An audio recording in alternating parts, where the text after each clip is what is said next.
horror. Oh man, the water wars. That's the real stuff from Mexico. Yeah. This Topo is actually Chico? kind of, I like to rotate because, they all have different minerals. So Yeah, if you drink nothing but Topo Chico, you get I've had that you can have problems with mineral buildup. Yeah. You have to be careful. Well, that's why I said that, because I drank Pellegrino straight. That was it for years, and learned that the hard way. Actually, Did you get stones? No, nothing that bad. Oh, that's so lucky. They're now also, because we have sonication, they can use sound waves to deal with stones. But you have to imagine in the old days, like Earl of Rochester days, where they just get you drunk and hold you down and just pry I had them as a kid. Oh, really? Yeah. I was on single digits, 8, 9, 10, something like that. Yeah. Wow. Do you know how you got stoned? How did it happen? Nope. Just from food, minerals? Poor diet is what people postulate, but it's dry foods. Did you eat a lot of cereal? Lots of cereal. My parents had no dietary understanding whatsoever. It was a lot of soda, a lot of cereal for sure. Salt it's crazy, cereals. Man. That whole cereal thing, I went down that wormhole, and man, talk about some heavy metals. Yeah, I have a severe heavy metals allergy, which was actually a blessing because that got me away from chemicals early. Oh yeah, so shampoos and deodorants and all that stuff. Yeah, I had a hexane allergy as a baby, so that's apparently a petroleum-based mineral they used to clean soy. So I had soy milk and dude, I lucked out for that. Yeah, my mother, she didn't want to breastfeed because she's the breadwinner, and so she had to go back to work. So she didn't want to, get that whole thing going and pump and all that. So she tried to get me on formula, and I was severely allergic to formula. So they got me on this weird soy, which, as you know, pretty much just poisoned me for the first 2 years of my life. Yeah, see, my mom was down but she couldn't because she's an OBGYN, so she agreed that she should be around. But at the same time, there's very little you can. My mom worked for OB for 30 years. Man. And then you can't be you can't take care of your kid. You can't. It's like the carpenter who can't work on their house. Well, all right. I think we just entered into the most interesting eavesdrop into reality, guys. This is Analog. I'm Andreas Xirtus, and welcome to the Tartary chat. How you doing, man? Pleasure. Glad to be here.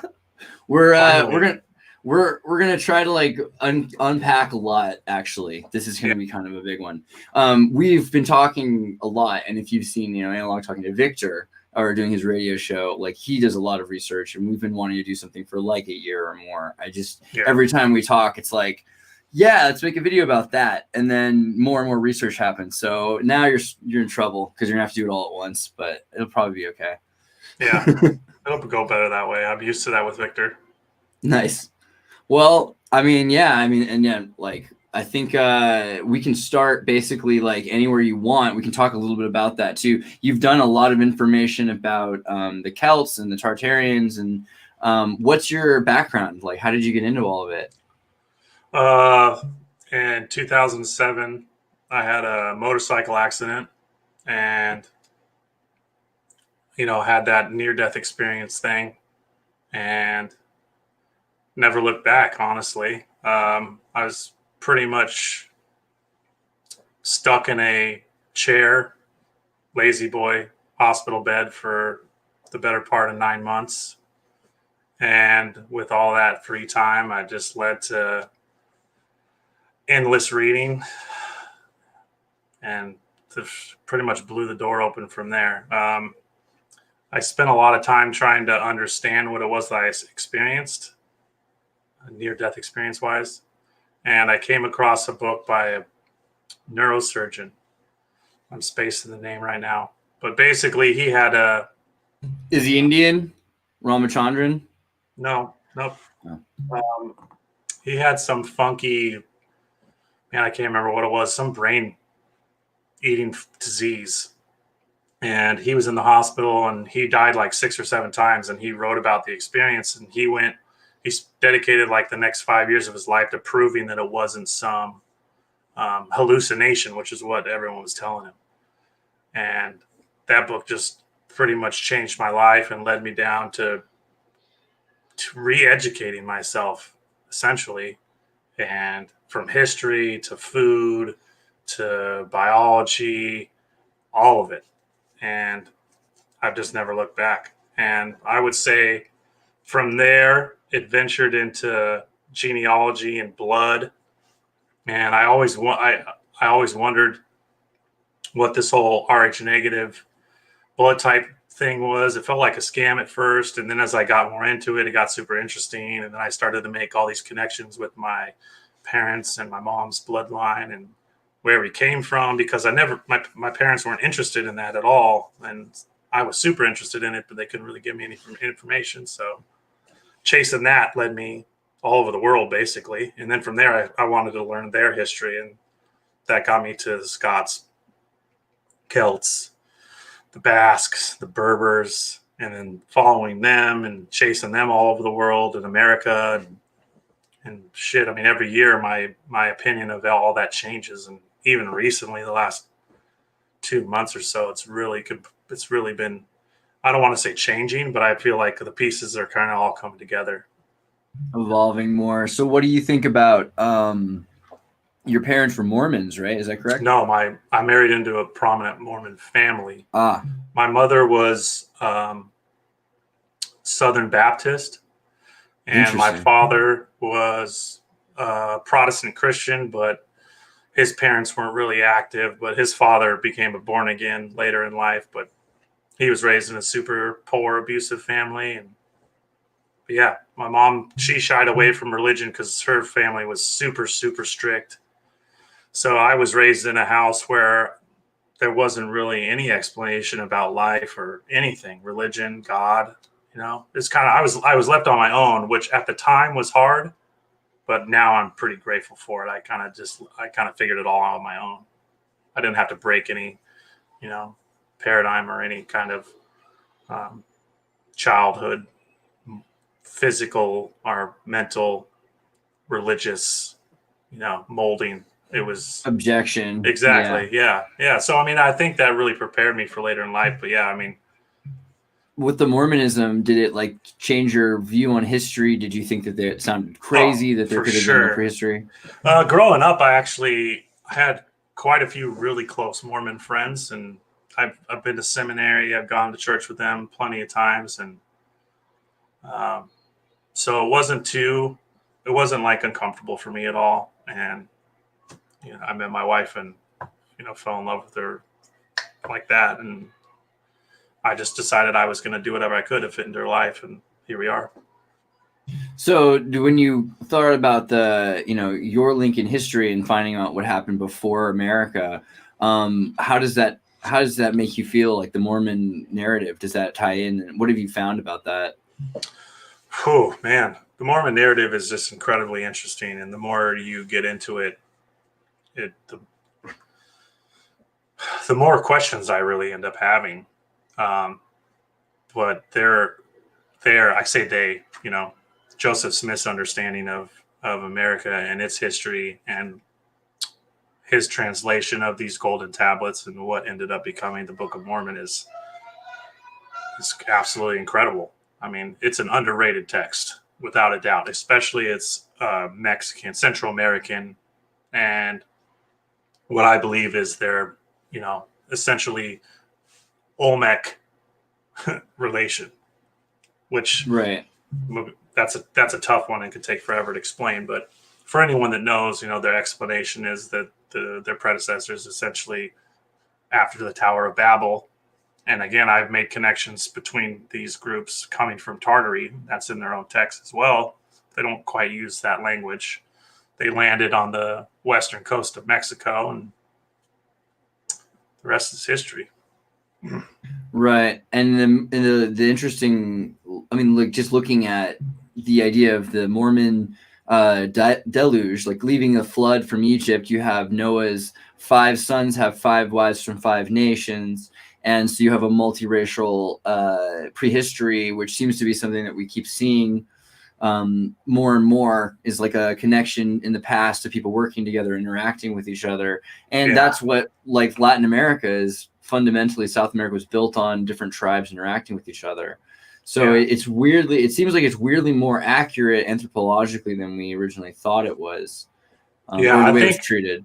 Yeah, I mean, there are a lot of relations with, what I am starting to believe is more of the original biblical lands, being the Americas. But yeah, it's absolutely fascinating. I mean, even if you take out the idea of them sailing on a ship, South America to me is like the early foundations of what makes Tartary, and ethnic and racial and all of these things. Even though those words I'm starting to become even more wary of, because those have been completely bastardized. You know what I'm getting at, and it's really Well, I was gonna say, like, because we were looking at South America, and some of the thing that led into this idea of this, like, well, we have to make this talk thing, was some of the research that you found on bringing people back and forth from one place to another, especially children, foundling stuff. And I don't know, actually, if you have some of that stuff, we could actually like screen share some of that and go into that if you want. Well, first let's start with Kathleen. I'm spacing Kathleen, right? The Great. Catherine the Great, from Russia to Belgium. Yeah. And you, I think, have quite a really good understanding of the whole takeover of the crown and murdering her husband, and having people. Yeah, I recommend a lot is this Russian series that came out in like 2014, I think it was, and it's got subtitles, but it's like literally called Catherine the Great. And it was a really good quick watch, like I think it's like 12 episodes, but it's a really accurate story because they filmed it in all the castles on location in Russia with Russian, it's made by Russia, so it's better. But like it's less Hollywood, but you have this woman who is German, Austrian German, I forget if she's Bavarian or Austrian. She was brought to St. Petersburg, which is a very Germanic part of Russia, the northwestern, kind of culture, as opposed to the far east or the south, or what Moscow. It's very different, and they had so many crazy people that she ended up in charge. Eventually, people just kept dying around, and who she married was this insane king, and he had a prince who had syphilis and was as babies, and they show this happening to her children. The royals were never allowed to see them. As soon as they're removed from the womb, they're taken away from the mother, and it's beyond no breastfeeding. It's like, they're taken care of by the Masons and raised by Masonic scholar tutors, and they're pushing them further and further towards democratic governance as this mechanism that's very convenient for a royal to employ, whilst also disconnecting them from their mother, who's already not Russian because they've moved them around. And it shows you how this what do they call it? The Livonians, or the Livonian Swiss Russians, which are essentially like a Scandinavian group, had created a re-establishment of their confederacy. And they did this slowly, but over 100 years, it was pretty obvious what was going to happen was they were going to destroy Russia. They were going to destroy all the royal families. And Catherine let it happen. But simultaneously, the Jesuits were found in trouble because in South America, they'd been going around, they invented wearing black. They told the CIA how to do it. They would grab people's technology, but, it was magic ritual technology, even then. So they would use it, and eventually they got in some trouble, and you could blame a lot of reasons, but the most reasonable, least theoretical reason is that they had Paraguay had turned into a place in the middle of South America where 99% of everyone were literate, had university-style educations, it was just beyond anything you've ever seen in the world at the time. There was technology, brick Tartarian buildings. It was a Jesuit society. And they, by law, made everyone marry another race so that there could not be classism based on race. Very fascinating. But they, from three angles, were destroyed by the Triple Alliance Triple-Alliance War of Bolivia, Brazil, and Argentina, where 99% of the population was wiped out, even women and children. And the few women that were left ended up marrying men from Brazil or Argentina to sort of rebuild Paraguay. And they still drink cold tereré instead of hot tea because they can't have smoke from the fires that they remember in 1800s. So Paraguay's got an interesting history from being completely wiped out. It's also the only country that still uses its own language, Guarani, in South America instead of Spanish as its number one language. So it's like Tibet in South America. Wow. But they it's a foundling country that they brought people to afterwards and completely restarted. But at that moment, after the Triple Alliance War, especially, the Jesuits were excommunicated by the Catholic Church. The entire order was not allowed to be Catholic anymore, which is a huge deal. And all their land and everything that belonged to them still belonged to the church. So it was given to the Franciscans, the Greys. So the blacks, the Greys, and the brown shirts, and the white shirts, the Benedictines. So eventually. What year was it all the time frame-ish? So Neo, we don't know what year it really is. This is the thing that's the whole Matrix metaphor comes from this, because we have no idea what the calendar actually is based on this. And I'll tell you, it's like 1700s, there's 50 years, maybe 100 years that the Jesuits were excommunicated. 50 years is what's on the books, supposedly 1700s. But what ends up happening from the late 1600s to 1700s is after 50 years, the Jesuits, who've been hiding under Catherine the Great's control, and they have outposts, and I think they're especially out of Belgium, but Russia has, St. Petersburg has set them up there through the Freemasons. The Jesuits allowed the Freemasons aren't allowed to be part of the Catholic Church. Originally, there's an excommunication statute. If you're part of one, you're excommunicated from the other, and that was so that they could have Jesuits that were still Freemasons that were para, and then they got shut down. So the Jesuit Freemason connection's a lot closer than people realize at that point. But Catherine the Great let them exist. 50 years or so later, they got another guy into power in the Vatican who became the Pope, and they killed the last guy to get this guy in power. Once this happens, they dig up the Pope a few times before he would excommunicated him. They took his corpse and put him on trial, and he lost. And they excommunicated his soul, pulled it out of heaven, sent it down to hell, burned his body. I actually forget if they buried it under stairs so that people have to walk up the stairs. Monks have to walk on the stairs above his body every time they pray every day to ring the bell, or something to desecrate his grave. And Wow. And so they burned all of his work. So everything that happened, it's not like, we had a prohibition of alcohol, then we changed our mind. And it shows we had a prohibition and then we changed our mind. There's an amendment and then there's another amendment, No, with the Jesuits, they just burned him, burned his books, and burned all the records, burned all the history. And then they said, let's just start back from right before that happened. Man, there's something to be said about that dark magic of desecration of the body, man.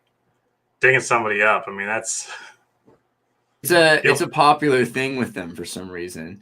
Yeah. And I mean, that as deep as we go, I mean, that's going to be really relevant here in, I think, the next 6 months, maybe even more, geopolitically, and Victor's touched on this stuff, and man, it's deep with the bones and the blood and the buildings, building your edifices out of their bodies, I've always been really weird about cremation.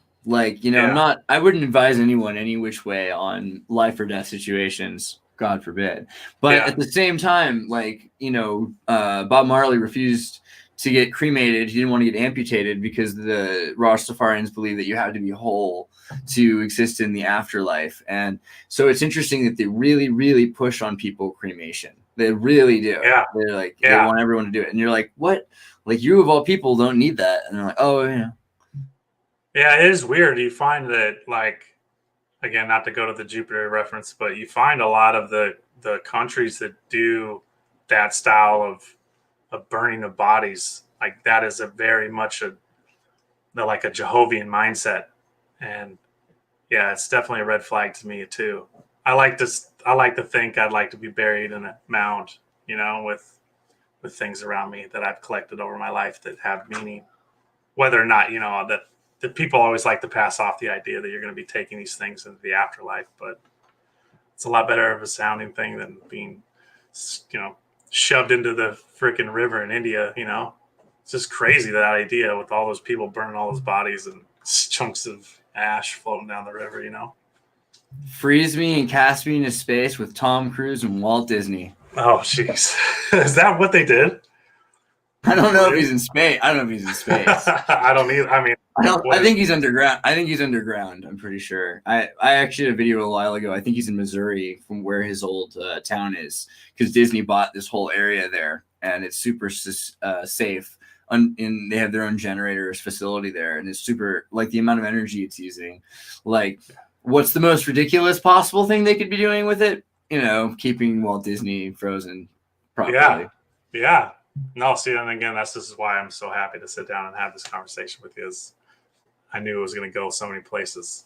Well, I mean, like, the weird thing is foundlings went so many places. You could basically take, like, any number of weird people in history, and they all go back to, like, he was found on a freaking train, like, almost every time. It's like, and especially, like, you got these, like, any world places in the middle of America, like Missouri, where the records, because of a mud flood or whatever circumstance that we've been looking at, they've destroyed a records building, they've destroyed the post office, they've destroyed the newspapers.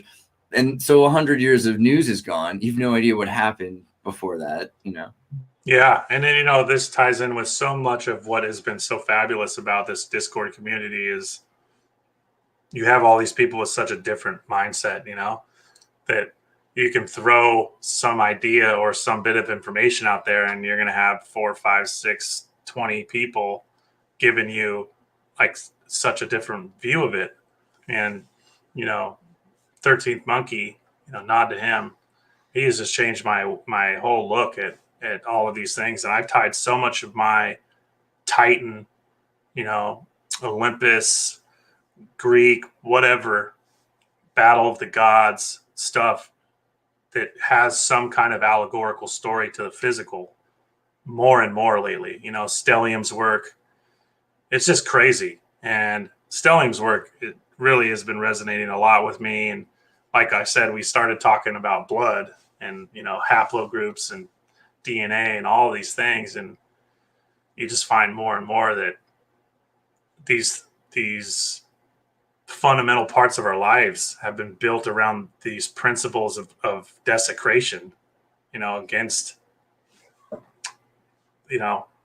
Titans, essentially. It's as crazy as that's going to sound.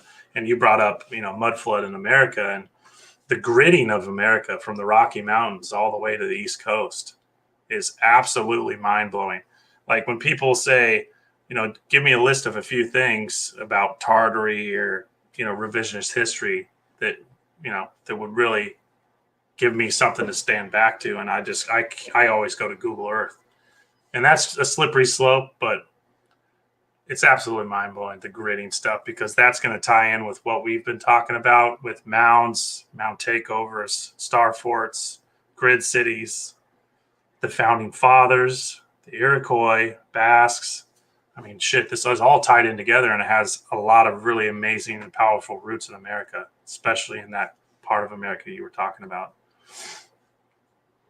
Yeah, I mean, it's incredible looking at all of the heartstones that Mike Stellium's collected.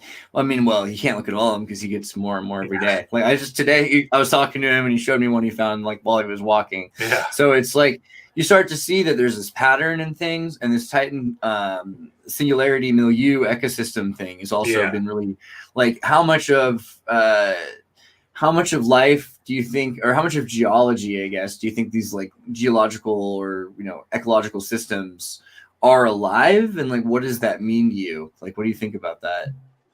Man, so much of it. I was, funny enough, listening to a podcast this morning, and they were talking about basically artificially created soil.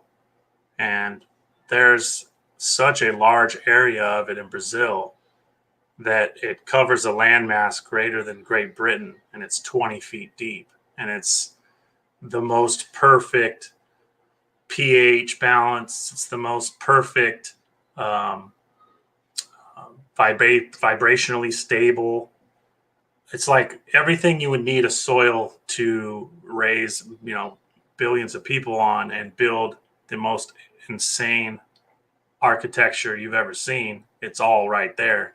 And not only that, the soil has the exact same signature, and they find it in Australia, Brazil, like I said, South America, more in Mexico. They found it in Africa. And with the same type of signature, again, it's covering absolutely massive amounts of land. And it's basically, again, this whole idea of terraforming the planet. And when you think that, again, having all of this information can kind of lead you astray. But when you have all these other things, when it comes to looking again from such a drastically outside of the norm scale of things, what could grid the whole planet? What could cover the planet in canals? What could do all these Fungus. things? Yeah, and it just sends your mind, like we're talking about, orphan trains and all these things, and it's just like, to me, that's just like such a detail. It's such a small detail, even though it's not. But these large geomantic projects, I don't know what else you'd call it. There's no other way to describe it than something far beyond even Tartary. You know what I mean? I mean, that whole terraforming thing. I'm sure you've touched on that a little bit past, but that's just fucking mind blowing to me. A land the size of Great Britain, covered in 20 feet of the exact same engineered soil that is resistant to earthquakes, grows perfect food, blah blah blah blah, is electromagnetic. It's crazy because this ties in with the mound builders too, and the transformation between mound builders to star forts, and then from star forts to star cities, and then the grid cities, and then the big grids that cover whole continents. And the founding fathers, again, I'm going through this book right now, Ross Ben. Oh, nice. And this book is crazy because I've owned it since it came out. Read it the day I got it, but now I'm going through it again, and it's just like reinforcing again this narrative I've been saying, that the founding fathers, if you follow, the John Quincy's Adams, the Jeffersons, Washington, they built their homes on top of these mounds, and that was part of the grid takeover. That was part of the takeover of Philadelphia, which I believe is one of the most geomantically powerful nodes in the world. The Definitely, the natives of the Susquehanna River, they say it is the oldest river in the world, and it's, the root of the river goddess worship, which again, we could hop right over to Scotland, to Ireland. I mean, you could take the river goddess worship stuff across the whole world, essentially. Well, and also hydroelectric, right? Because like Minneapolis and Philadelphia, have these crazy hydroelectric systems hundreds of years before anyone else is doing. It's the same stuff that they're installing now. They're just now trying to figure out how to do. And they still don't have it. They still don't have it down like they did then. And this ties in again with some of the tunnel stuff we've been talking about. And from Minnesota to New York is unbelievable canal systems, unbelievable hydroelectrics, and it's all, 1700s. Did you see the talk with Philip Draginin and Steven on Baked and Awake, the podcast we did on the... I didn't see the whole thing, but I did see the glacial melting and the weight reduction on the soil, and all of that I think is very relative, but for me, it's just too slow of a time period. Yeah, no way. I don't think it's that slow. My thought is really that it's you have places that were Scythian style mounds, like in Mexico, that are they're pyramid, like Burning Man, like caravans that are really sophisticated are showing up at and leaving. And so, if you think about what it's like with a sophisticated radio-based society, you're not really tethered in such a way that it has to be permanent. So for the most part, you want something that's really plastic and is flexible and you can replace and you change if you're moving around. So definitely. I think it speaks of two different kinds of cultures interacting. Especially because it looks like the layout of pyramids. Like there's a reason for that, Yeah. And that's so true because, the early texts I can find about star forts, they come from Spain and France, and they all say the same thing, that these weren't places where people lived. That, again, it was a nomadic, wandering type of cultures that would all meet at these points for ritual. And then you see the absolute change of that. You go from the star forts, which from the earlier pictures, there aren't cities in them. And then you start to see people being forced into the cities. And I think that's post some kind of manipulation, whether it's post a mud flood or a cataclysm, I don't really know. But again, forcing this will get someday we'll get into egregores and that type of stuff. But this is, again, the purpose of the hive mind and, the parasite mind, and getting people forced into these nodes post some kind of manipulation or flip of the node, and developing this kind of matrix again, the reverse, the not non-positive. But yeah, absolutely. That was a run on set. Yeah. You get what I'm saying? Hey, I think Martin Luther King has like a page and a half run-on sentence that they made us like study in school because it was correct. So yeah, don't worry, man. Like, you're doing fine, I think. But yeah, if you've got, do you want to pull up some of the screen share stuff? Maybe we could look at some of the data. I'm going to pull up, since we talked about Catherine the Great a lot. I think that was a perfect transition, because the excerpt that I found that was like one of the most mind-blowing ones for me was the one mentioning that the largest baby farm in the world was created by her in Moscow. And they had over 15,000 children, and they were getting 50 minimum babies delivered every day. And for me, that was just absolutely mind-blowing, because after going through a lot of this stuff, it's really hard to find anything like that, names, you know what I'm saying? Especially countries. A lot of these older texts, they're just going to describe, some kind of news story in a city or something like that. But this one I'm going to share. Hopefully it's not so hard for everybody to see. It's a bit small.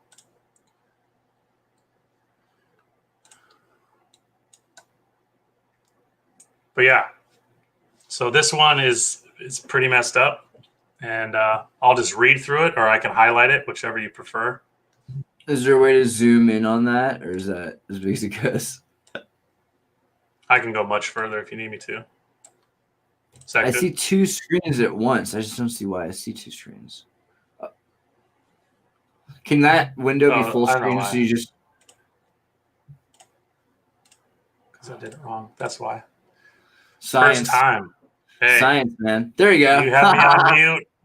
I'm sharing the wrong screen. Dude, you guys didn't even see that. That was hilarious. I was like, check your mic. Check your mic. Oh, wait. Check my mic.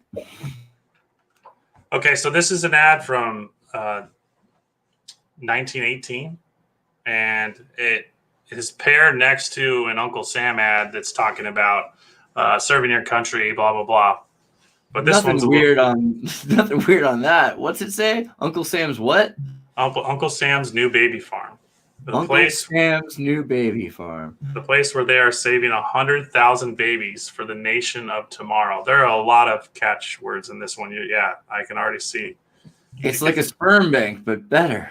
Yeah. This is Orphan Annie, the home game. I think this one we can just talk about for a while, because it's going to lead us in a lot of directions. But perhaps you thought Uncle Sam was busy making war. Well, he is, but he finds time on the side to run a nursery that makes the old women who lived in a shoe look like a mere beginner. The fact that that's in quotations is also noteworthy.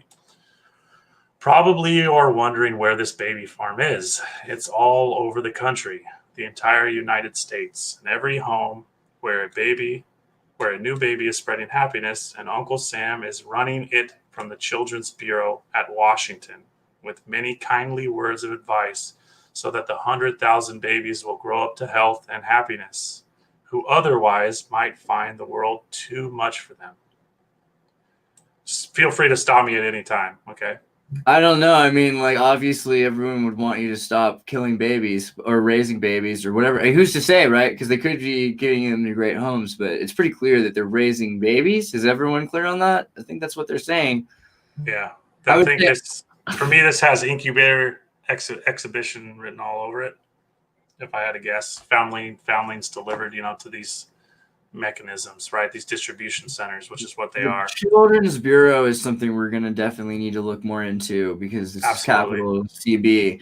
And 3 times as dangerous to be a baby as it is to be a soldier. So, like, indeed. I mean, that's that's a lot to say. There are only 4 deaths per year in the Allied armies out of every 100 men engaged, but 12 babies out of every 100 die that same year in the United States. I mean, so what are they really? They're not saying why the babies are dying, are they? Does it get into that? We'll see. The language gets even weirder. You can keep reading. I like you reading, please, because then you stop and have dialogue. Fair enough. Yeah, we'll trade. It's like a hot potato. No wonder the government has made up its mind to save this big part of the nation of tomorrow. Let's see how they go about it. Of course, the most important thing of all is the baby's feeding. Babies were intended to live, not die, and if they get a chance, they grow up and bloom as naturally as a healthy flower.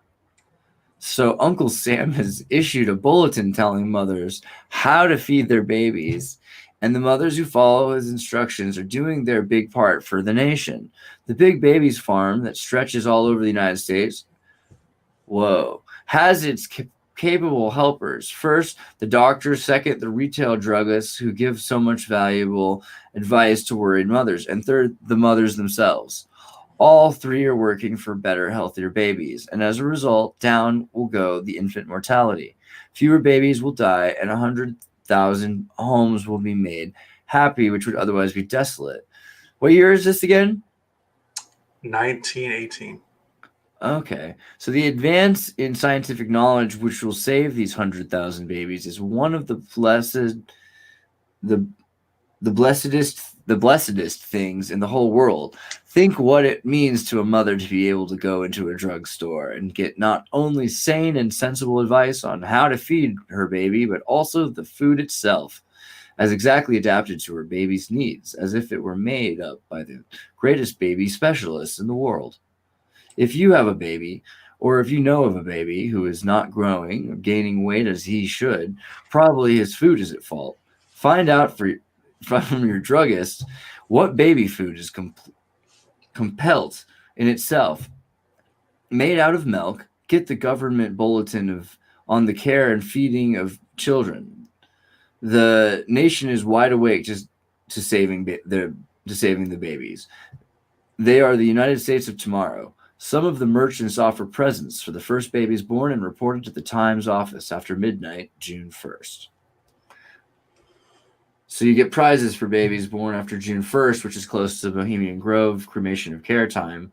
It is 1918, so you could say, well, we need you to have babies in case we need to kill them later. Maybe we need them for soldiers. That's like the least skeptical reason. Yeah, I mean, reading between the lines, though. Yeah, they definitely are. There's a point of this, which is like, we need your baby's lives. It seems like. Yeah, I mean, to me, and again, the time thing is so difficult, and I don't want to stick to like time frames so much, but just going by the exhibitions and all of those things, and what we know about incubators being such a big role in those, and how it's so difficult to find any business relationship beyond those exhibitions. It's like they just appear as part of this, or as that being a precedent for it. And again, people have brought up the fact of who are these people that can afford, because people were coming from all over the nation to go to these things, which I don't buy for a second. The clothing is strange. The technology is strange. Why represent all of these things to burn them all down? Again, the narrative of the exhibition, I think, has something really scantily tied to, again, the Moundian takeover and this right here. The growing, the emphasis on the word tomorrow, right? Yeah. The nation of tomorrow. I mean, we've heard that so many times, and for me, that is just like so reset-y. It's not a state; it's a nation. It's a legal. It's like the Nation of Islam, or it's a nation of. Right. Yeah. They're not. Yeah, they're not using the same language. you find something like this and it feels like it's a movie script. It's Right? it's got very NLP, neuro linguistic programming, and it does remind me a 100%. lot of the Podesta email kind of like insinuation thing. Where is this newspaper article from? What state? Oh, geez. It's Midwest. I can't Uh-huh. remember. It's something Midwest It in was that like region. Michigan or one of those. It was Michigan, Indiana, Nebraska, in that area. Yeah. Yeah. Uh, No, you don't find any, you don't find anything juicy like this on the West Coast almost at all. And you don't really find anything good like this in the Northeast. I don't know if it's because they just had a tighter grip on articles like this, or the digitization isn't as or is more controlled. I don't really know. But man, the Midwest is where all of the good refinement of these articles between 1830, something like that, and 1920. It's weird because there's this weird gap between early 1800s to 1830s, and then like 1850s to 1880s. I don't know what was going on, but Ben Franklin kind of demanded that they import as many Scandinavians to the Midwest as possible. It could be that it was a specific like plan to like get certain people to breed as many people as possible, and then to like, as it says, baby farm across the United States. So yeah. this nation's cultivating, and they have meticulous records on who's having babies. So I mean that there's no level where this isn't creepy, but it's also, you can see how ingrained it is and systemic that it could even just make sense. That's kind of the messed up part, and how much more intense it was then when there was less oversight and they're throwing babies, foundlings and trains and things. Well, I don't know. Do you want to go to the next another thing? Yeah, sure. Yeah, I'll find the next one if you want to. I think this is also again going to tie in with some of the railroad stuff we've talked about too. Um, Exactly. slave labor, um, the digging out of all of the nation, basically west of Omaha, I would say, is I wanted to remember where the city was for that reason, because I know that Minneapolis was one of them. Omaha was another yeah, one of them. And each time we find these places in the Midwest, they're major train spots. Similarly, in exactly. California, Stockton has Sacramento, Yeah, which are major human trafficking and drug and all kinds of issues around the train spots. So I think that's a big one for Mexico.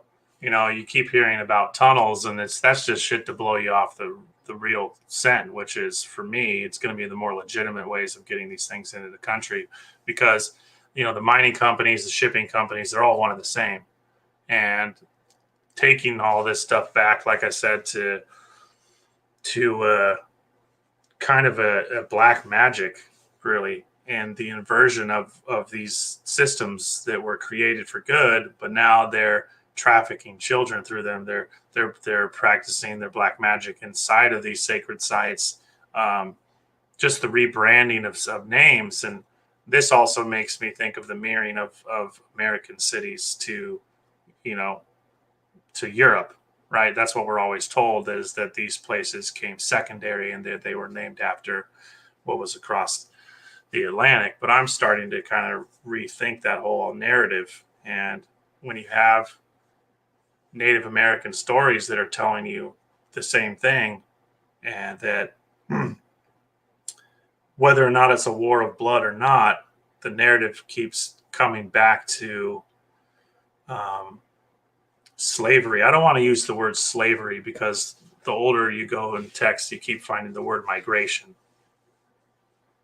What do you think yeah, about it's like, that? well, so I like uplifting recently, and I've got a bunch of everything you've been talking about in the last conversation. I've made like 3 videos I haven't quite released Oh, yet. okay, okay. So one of them is the stellium thing, and like you're gonna like it. It's a cartoon, and then the other one is I've got like the dolphin like explanation for like why the heck I've been talking about echo, and like so the real reason is actually because of uplift, and uplift is this idea of like there's a book series where these one alien race will uplift another species. So in exchange for that, like if you were a human were to take a monkey and make it into a space monkey, or take a dolphin and make them into like a pilot dolphin or something like that with like whatever amounts of uplifting, then the dolphin owes like 100,000 or 200,000 years of bondage debt to the human. And a lot of species have done this through space, according to the series. But when they come to Earth, they find that they don't have a master race, which is really confusing, and that humans are like this lone thing, which they kind of think they came up with themselves, which everyone's like, that doesn't make any sense. And then like, well, we should take them over and uplift them because they're still not as great as we are, but they're pretty impressive, but like whatever, they're monkeys. And they're like, no, we can't because they've put monkeys in space. So technically by our own rules, they've uplifted. So we're not allowed. So like, I've seen that a lot and that's written by a guy who made The Postman and made, he works for NASA in the Defense Department. He does a lot of other stuff, but like, if you remember The Postman, it's this post-apocalyptic thing. So he's the new Arthur C. Clarke.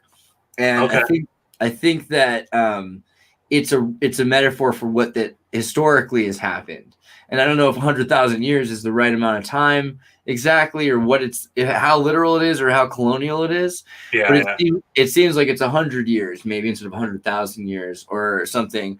They take over Hong Kong for 500 years, 1,000 years, 100,000 years, whatever it is, and they in exchange for what they think they're doing, which is this Havelockian uplift, like giving the Greeks technology, then they owe them bondage for like a long time. I think that might be what slavery is like indentured servitude, you know? That's crazy. I've never even taken my mind there too, but man, that's crazy to even think. Yeah. Right? Like, cause if you think about where dolphins are headed in terms of being used by the CIA also, like it's pretty creepy because they use them for echolocation in multidimensional circumstances. Like for CERN now, it's becoming a more budgeted thing to use dolphin echolocation for like in DMT with dolphins. So I mean, so like the science in using them the way trackers used eagles 1,000 years ago it's just a logical progression from like, you know, eagle to airport dog to DMT dolphin, really. Yeah, you keep finding too that like every time they just take so many steps forward technologically, they keep finding a way that the organic is going to supersede it always, right? That's always a really super interesting thing, is that you find that like this kind of social engineering of Hollywood is that the idea is that you have to blend the two, that you can't be too dominant, AI, that it's a blending of the two. And I really struggle with the whole idea of like pure AI, that it's obviously has to be a blending. This is again going to go a slippery slope with the egregore stuff, because I've always been fascinated with steampunk and that whole concept. And a writer that I really love brought up the concept of what if the steampunk was just a way of blending, as we're saying right now, the metaphysical or the extra dimensional egregore into a physical machine or organic machine. And this makes me think of your dolphin stuff too, is that maybe they found some way of doing this biologically, creating these organic vessels, or vessels that are already here, and shoving these egregores into them. And has anybody said vapor punk yet? Is that not that I've heard. Time. I think it's time. Vapor punk. Yeah, it's just so interesting, because it just takes you so many places. The mind is an interesting thing. And I've talked to you a little bit about the dolphin and the bicameral mind, and how interesting of a subject that really is, and what they're really capable of. And, just the whales in general, aquatic life, whales, dolphins, all of these things, how their brain is developed and how it's shaped, and how the bicameral thing doesn't even exist there. So it really makes you think, again, echolocation. And so the weirdest thought I've had, well, I can't take credit for this, actually Brittany thought this, but it actually makes sense, is that because they're kind of pretty much they can't smell very well, but their blowhole is like in the third eye location. Yeah. And so I think it's kind of like it has the senses out of their blowhole that's allowing them for a third eye kind of experience. I agree. Yeah, you just think of it from an alchemical standpoint, you know, the concept of man, you know, on his feet walking through this arid existence, but then you have an animal off its feet swimming through a watery world, you know. Just the allegory of that movie too, Waterworld, for instance, it ties in with a lot of the stuff we've talked about. I keep telling this to people, especially a lot of our friends on Discord, that I keep finding more and more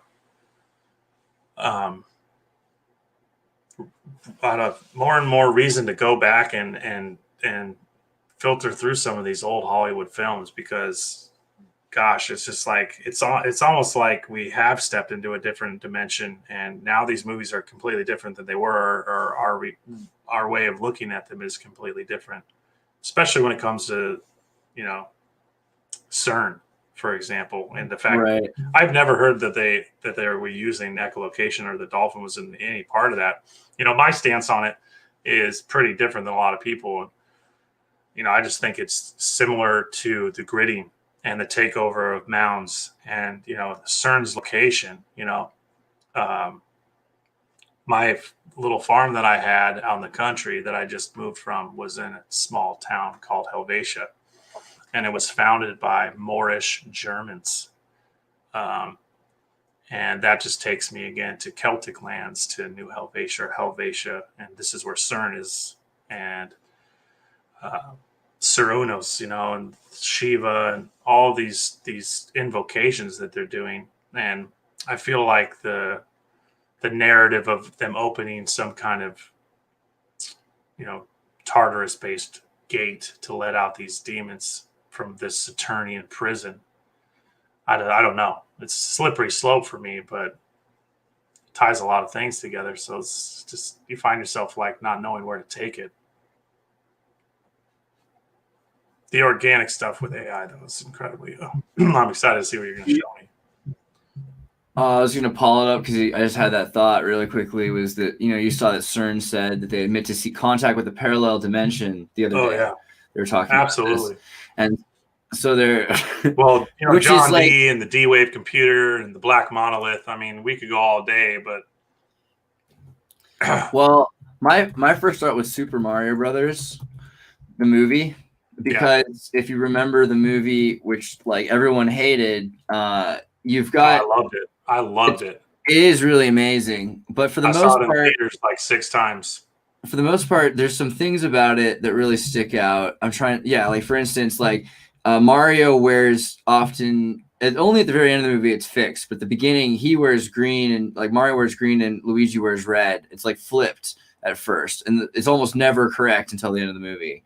But the other thing is that the bad guy, Dennis Hopper, is sort of this Koopa's this Trump-like figure. He's got this blonde, kind of like, and there's posters. This is like the poster environmentalists. I wish I could find that, like, vote Koopa. I don't know, the propaganda poster. I have to like look for it in the movie. But basically he is a tower. The Koopa Tower is like Trump Tower. And he has a dimension that's controlled with like fungus, and he's very afraid of disease. So he's constantly like Trump is afraid of touching people's hands, apparently, and always has been. Like, this guy doesn't want to touch anyone's hands because he's afraid they're going to get fungus, and he's always wiping off things because he doesn't want to get fungus on it. Oh yeah, because it's between the reptilian world dimension and the simian world dimension where Mario is from.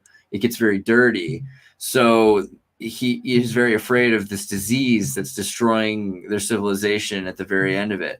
And simultaneously, he's trying to bond the two dimensions together, which ends up in this freaky scene where Mario and Koopa end up disappearing into each other. Like, they fade out of reality. Yeah, that weird machine he has, yeah.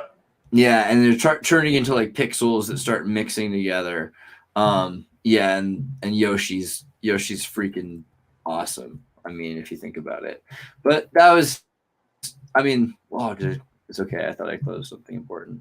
All right, cool. Well, just the But yeah, cover too, the M with how they're standing, which you could take this again to just a simple flipping of, ball, and you got the double V's, and yeah. For me, I hear Koopa and I think Kubla, which, I've read just about every book I could get my hands on that subject, and it ties in, I think, with a lot of what was going on here. oh, that is interesting because it's like two A's. Like, yeah, Yeah. this kind of ABBA thing. Double V inverted too with the legs down, right? Mm-hmm. Jupiter's the feet, right? Go all day with inversions here, but yeah. Yeah, there's definitely some weird stuff with the princess narrative in that one. Oh, for sure. Absolutely. For sure. I mean, you could go with, this is in so many films, this princess narrative and the Star Wars, same. Well, I wish it showed the right pictures because, like, the lady from that movie who is the bad guy, like, I might just have to use Google. The lady from this movie who's the bad guy is like Maxwell, like totally. Really? Yeah. So you've got this group of girls that are kidnapped, and she's one of them, and they're trying to figure out which one is actually the reptilian princess lady. What is it? This lady right here. She's she's going around and she's collecting the girls for Koopa, and she works. She's constantly afraid of Koopa, and she does exactly as Koopa says. And he's making them take, machines to devolve and evolve when he wants them to. And she's just, she doesn't want him to be upset at her. And she just does exactly what he said. But she's trying to get power also and control the dimension, which ends up destroying her. So it seems like the fungus narrative is so incredible. The mycelium king. Yeah, and fungi are under the husbandry of Saturn, and all time-inducing, psychotropic, whatever you want to describe them as, generally are related to this same thing, and you can tie it back to so many fundamental bases of religion, and it just becomes so slippery. It's like, is it the demonic realm? It's interesting. Mushrooms are crazy, the largest living organism. They distribute water to trees. They distribute nutrients all across the forest. It's incredible. Here in Oregon, my home state, we have the largest mushroom in the world, and it's an absolute monster. It's like 18 feet tall, weighs like 8,000 pounds, and they estimate that I can't remember the name of the word, but its structure underground goes for hundreds and hundreds of miles. I mean, is there a larger organic thing on Earth than fungi? I don't know. I think there's so much we don't know about fungus. Or if we do. I'll never be able to look at the Pope painting again the same way, because it's just, now I'll always just see the mushroom is what, the Pope is the mushroom. And so, I mean, a lot of paintings are, but it's like the parasite. How far do you take it, and what is it? Yeah, you know what I mean. Well, do you want to let's zoom in a little bit closer on this article? Okay, 1 second.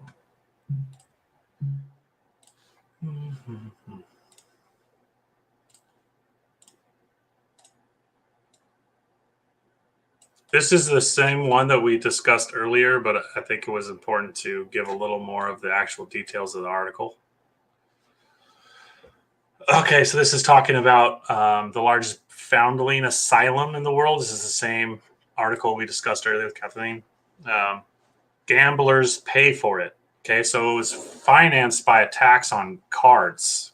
Oh, this is the Russian one. Yeah, and I guess what I really wanted to bring up was just this. This is what a Russian nurse looked like, and I know that this is going to be pretty interesting. Just look at the garb. You look at the Tartarian clothes from Slavic culture. Really, 100%. Pre 19th, 20th century clothes that you wouldn't normally wear anymore. It's like Cossack robes. Absolutely, and it goes on to describe that they have the best nurses in the world. So it's like it's weird. It's phrased like an advertisement, and they're open about it, right? They're trying to. I don't know if they're like trying to draw more of this in, but I just thought I wanted to show you that because I just thought that's exactly what popped out to me is they have the best nurses in the world. It's like what? And it going back to what you said about the Masons are the ones taking the babies. Like, Well, what's that? also the Jesuits, right? So here's Right. Yeah, of course. they've One forever degree of separation, right? the Jesuits had a full-on legitimacy deal because it was like, give us your children and we'll give you men. Because then what happens is they've been raised by the church and they have all these altar boys that are soldier priests. They're warriors, like the Jedi. They basically are the Jedi. Absolutely. And, but, that doesn't mean the Jedi are the good guys, but whatever. Hey, I'm all about, the Scythians, the Sith. Me and Victor have talked about how Star Wars is a inverted story. Taking people's kids away from them and making them never allowed to love anyone sounds pretty monarch. Yeah, it's like it's very specific. And they're called the rebellion, and it's like we've heard that phrase too often to not raise an eyebrow, but it's amazing how easily they slip that under the radar. It's true. Totally. Yeah, the Scythian-Sith relation and the viceroys of Moscow and Europe. I mean, that's super interesting. And how they let people take kids legally, and then they wouldn't be allowed to anymore. So then the Freemasons set up this thing. But before that, everyone were, so the Echo the Dolphin again. Everything comes back to everything. The creator Ed Annunziata, his name Annunziata, is that because there's a volcano mountain in Italy that people worshipped this goddess in this volcano. And then eventually the volcano would erupt and they would, feed it babies. And so for 1,000 years after that, when it became Catholic, instead, people would take their unwanted babies and then they would put it in a dumpster machine. And when the door opened, it would close on the other side. But when it closed on their side, it opened into the church.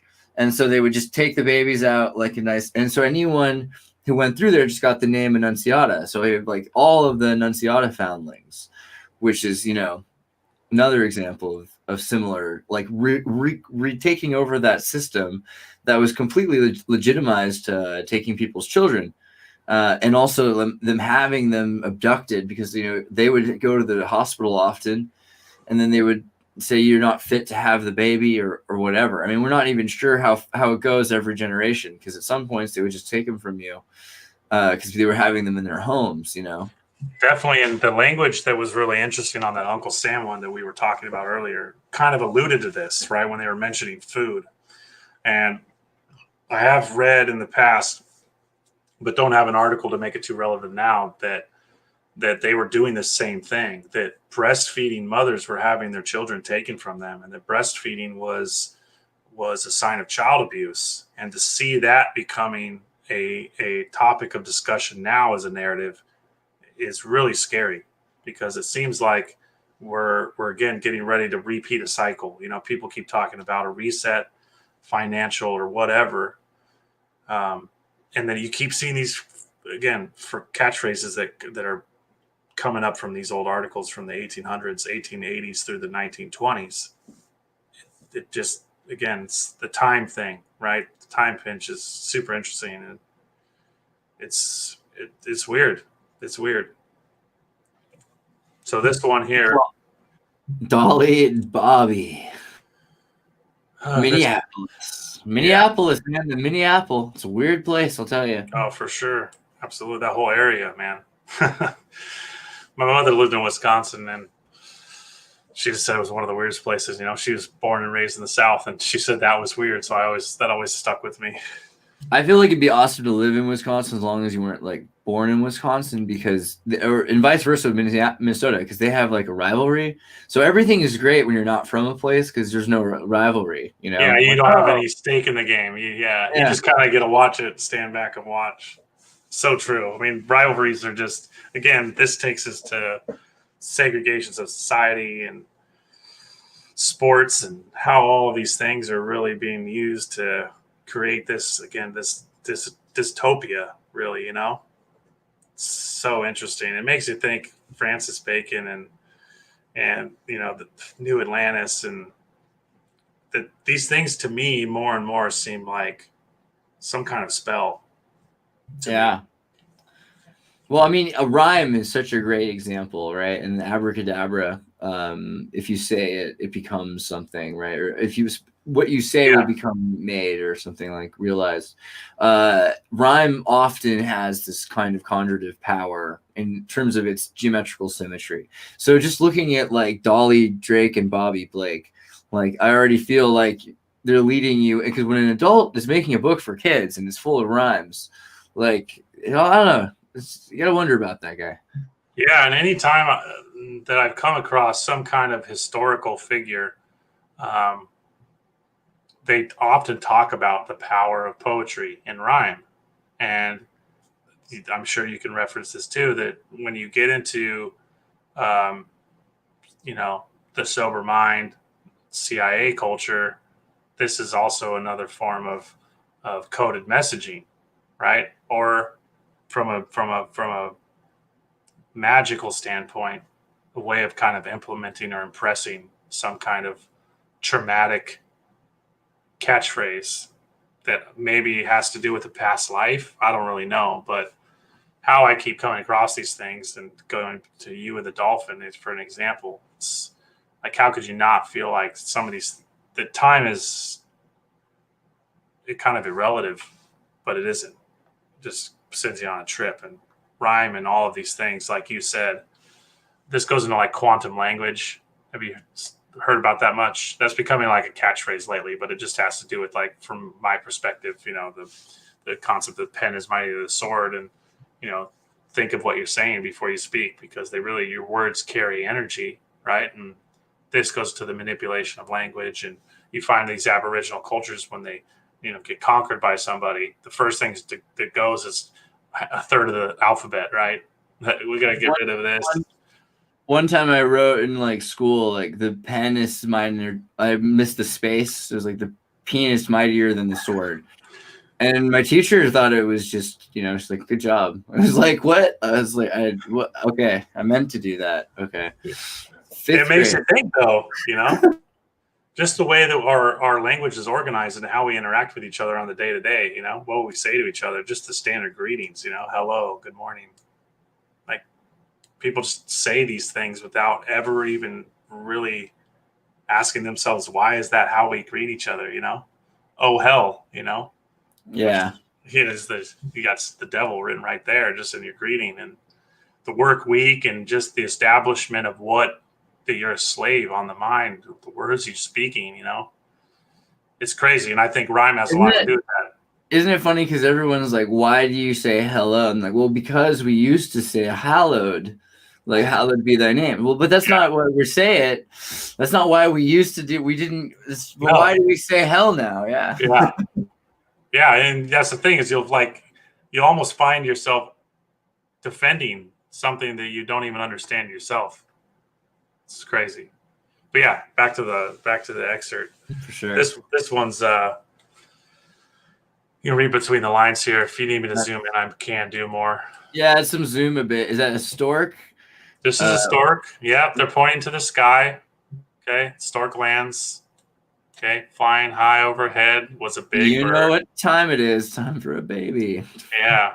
How-dee-do, said the stork.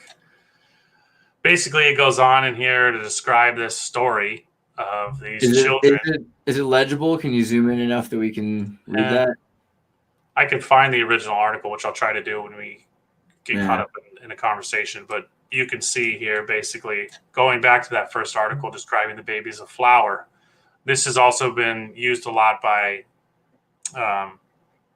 in these emails, and the flower is often a term for babies. And big sign on the gate, right in the hearts of the flowers. You have babies growing in the flowers. They're like nurturing the babies in these flowers here, right? And this is like the Cabbage Patch Kid reference, which there's some pretty good stuff out there that people have pointed out, a lot of weird stuff. And the Cabbage Patch Babies, they had their own cards that were super weird. And the advertisements and commercials, I'm sure that was probably a little bit before No, we're pretty similar in age. Do you remember any of those commercials or when those were popular? They had the Which one? Cabbage Patch Kids. They had Cabbage Patch Kids. They had Cabbage Patch I don't know Babies, what and then they had Garbage Babies, which was really, really weird. And it touched on a lot of what we're saying, but in a weird way where they were just throwing children away, essentially. And So I know the story of like how parents were tricked into wanting this thing there was too little of, and people were breaking into windows and smashing and killing each other and robbing each other like in parking lots at night. yeah, it's like the Tickle Me Elmo thing, but the foundations of it. Yeah, but I don't think I actually saw the commercial. I also remember the dolls were very creepy faced. Yeah, like absolutely. Anyways, you got over here you have little black babies, big growing in flowers. Yeah. And basically, from what I'm reading here, is you get your pick. And in the center here, it basically goes on to say the same thing. It's like a children's tale. Are those flowers basically, as I look at them more, they're vaginas, right? Like basically. Yeah, that's what I'm seeing as well. Absolutely. Yeah. So it's like read between the lines, essentially. Why do we have little kids going around and the stork's, the stork's not delivering the children, but they're going and picking the children out of the ground. Again, I think this is like what we were hearing in the other article, that I think hundreds of thousands of kids were either being raised here, from other countries, like you were describing, wanting a certain type of race in a certain area. I think that's like your first red flag to the migration of a bunch of orphans into an area.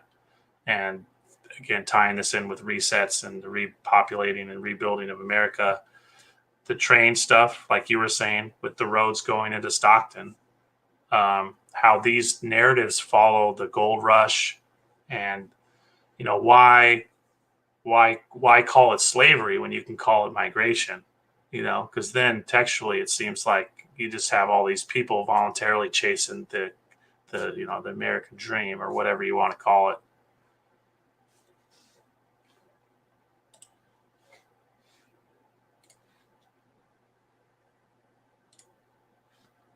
Gets very, very dark. Some of them I'm just not going to display because it comes up with a lot of actual figures and what they were doing. We came across several articles that talk about money, where I would say that the person wasn't high enough up or part of enough of a big enough group to have everything, swept under the rug. But she was selling babies to everybody. Politicians, whatever. And I'm sure they weren't raising these children. And this is an article from the 1920s, and she was charging $1,000. That's what she was being paid. So, I mean, read between the lines, 1920. That sounds like money for what the nasty stuff we're hearing about. Yeah. Today. I mean, if 1920, you said, so that's about the price of a car. Yeah. So that it works out. Yeah. Like a Ford. Yeah. It's pretty serious. And again, the narratives again with foundings, trains, slave labor. You hear a lot of the building of the West, built on the back of Chinese and some natives and some Spanish. But I'm more and more feeling like when you do find some of those juicy pictures, like some of the water blasting in California, you've seen those pictures. There's a lot of kids. It's a lot of kids. And that's like, they're the ones that are doing the real dirty work, where too many people would be raising eyebrows. Like, what are we're finding a stone structure like 150 feet down, and we're blasting out these huge canyons with these water cannons. For what reason?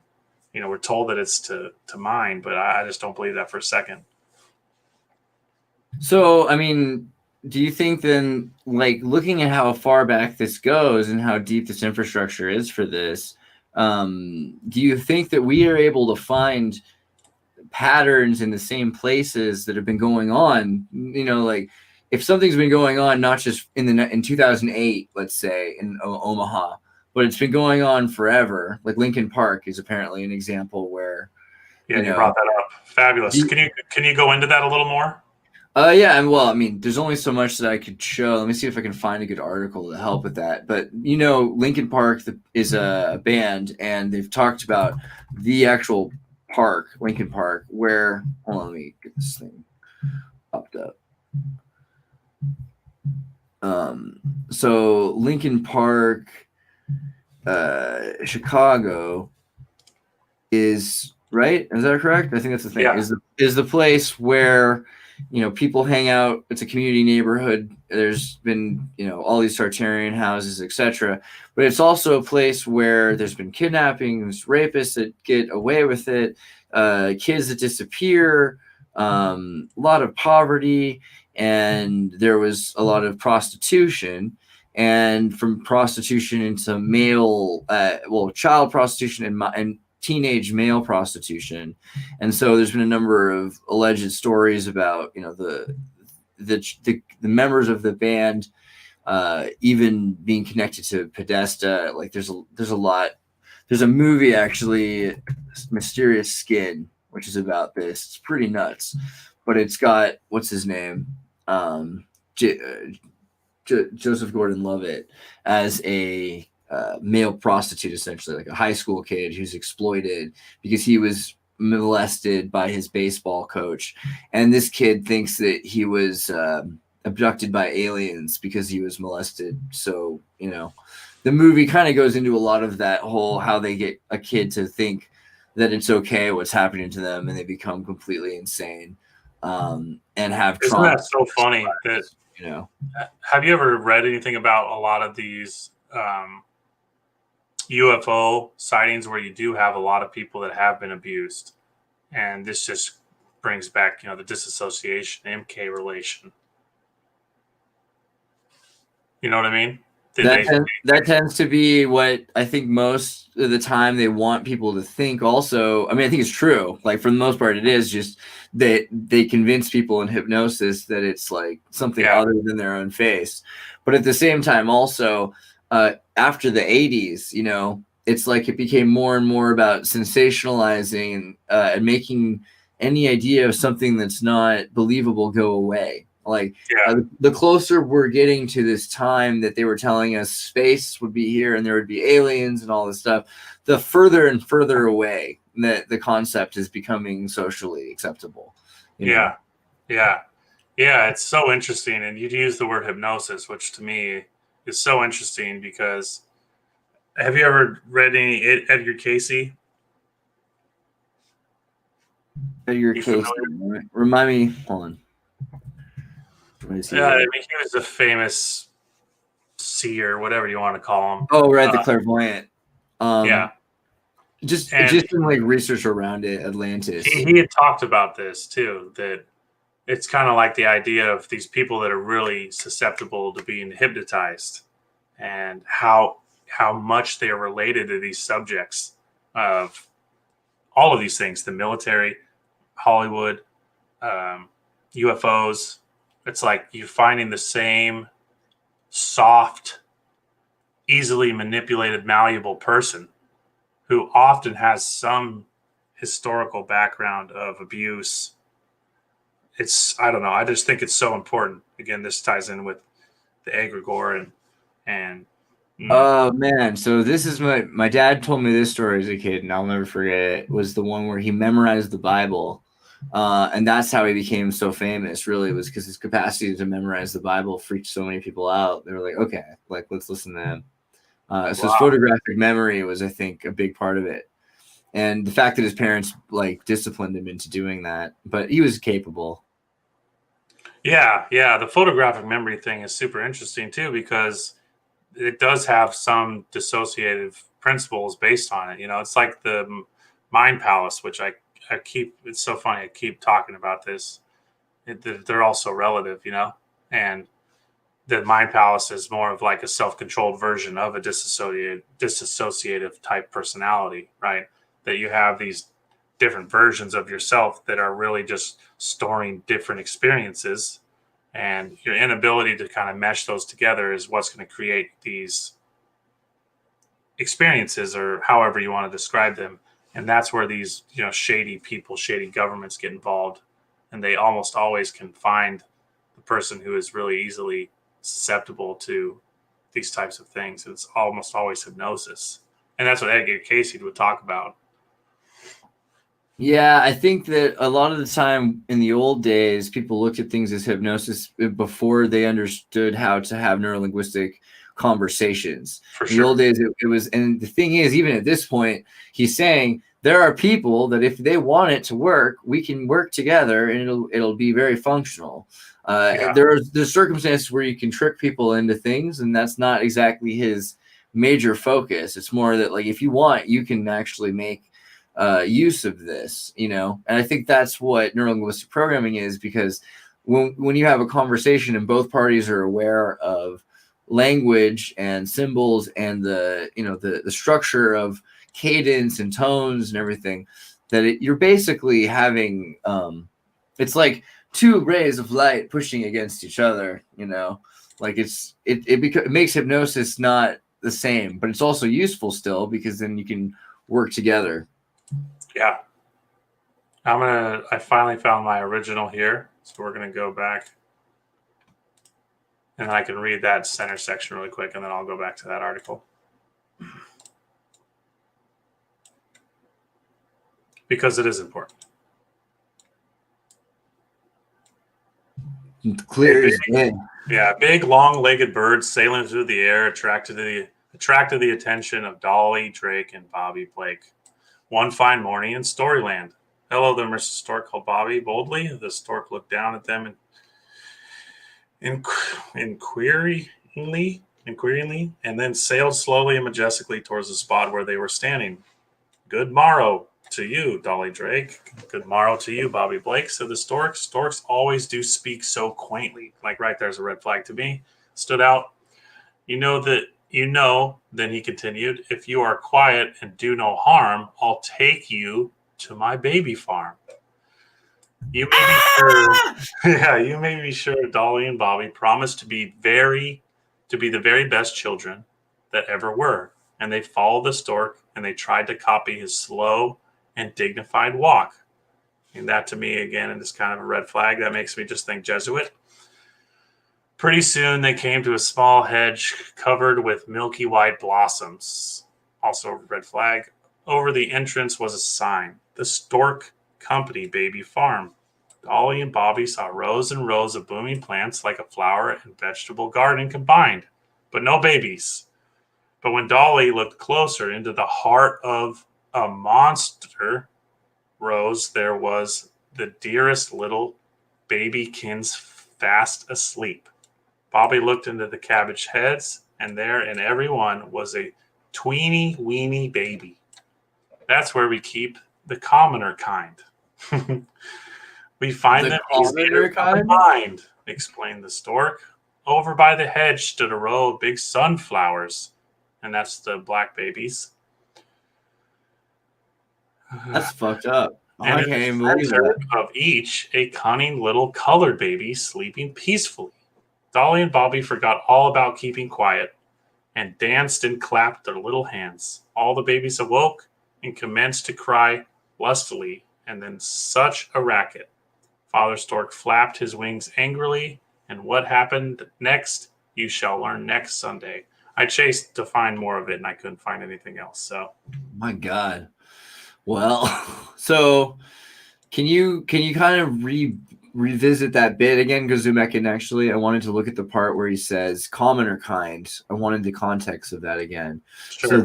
So the baby looked into the cabbage heads, and there in everyone was a tweeny weeny baby. So tweeny already seems kind of weird. Something about that. It's just almost like I almost hear teen, but like it's in between, like the tweens. But all right, whatever. Yeah. And then that's where we keep the commoner kind, and then you start talking about black babies. So, well, yeah, this is like your Moorish native inversion again. Like the foundations of America for me are based not always on that, but a lot of it on more of the Saturnian darker skinned races. And then you find again, that's just such a catching phrase. And before I even read that, you look down here. Yeah, One's and they end happy, up with one's- straight. Well, yeah, there's three different kinds of faces. It's like it's one's sleepy, sad, and happy, or I don't know if he's sleepy or sleepy. dead. Sleepy, I don't know, happy. I have no idea, but this is a lot of Sleepy, sad, and satisfied. We could do all kinds of things, but also their clothes once they become adopted or whatever. Maybe I don't know, like the clothes they're wearing. Is it just me or like because the kids have straightened hair? Yeah. Like so, they've been anglified. Exactly. For sure. Anglifiled, I think our Nation of Islam friends would say. Yeah, whitewashing, big time for sure. However you want to look at that, of course. The ideas of race and skin color is so interesting beyond just surface level stuff. I mean, a lot of it is like, I hate to say it, but classism for the specific period that things are happening. But it is interesting how, each time period tries to represent their opposition to their class by, how they dress or, what outfit what they do with their hair, especially. Yeah. Yeah, definitely. I didn't even notice that. So again, why it's so important to share these things. I mean, have you seen Malcolm X? Like when he had to bleach his hair and stuff, and it like burns his scalp because he ran out of water. I mean, that's rough. Like I wouldn't want to do that. No, this was just such an insane time period, and the more you dive into it, you keep finding holes in a lot of it for sure. This right here is absolutely insane that these are even newspaper articles. I mean, they're rare, obviously, because out of I don't even know, quite a few 100,000 pages of newspaper articles. There's probably only 60 or so in this type of a framework, and the pictured ones are even more rare. There's probably only 3 or 4 like this. I wish I could have found part 2 of this, but I have a feeling that there wasn't going to be a part 2, just by the way this is phrased, And what happened next, you shall learn next Sunday. It's like, this is a comic strip, Jeez Louise.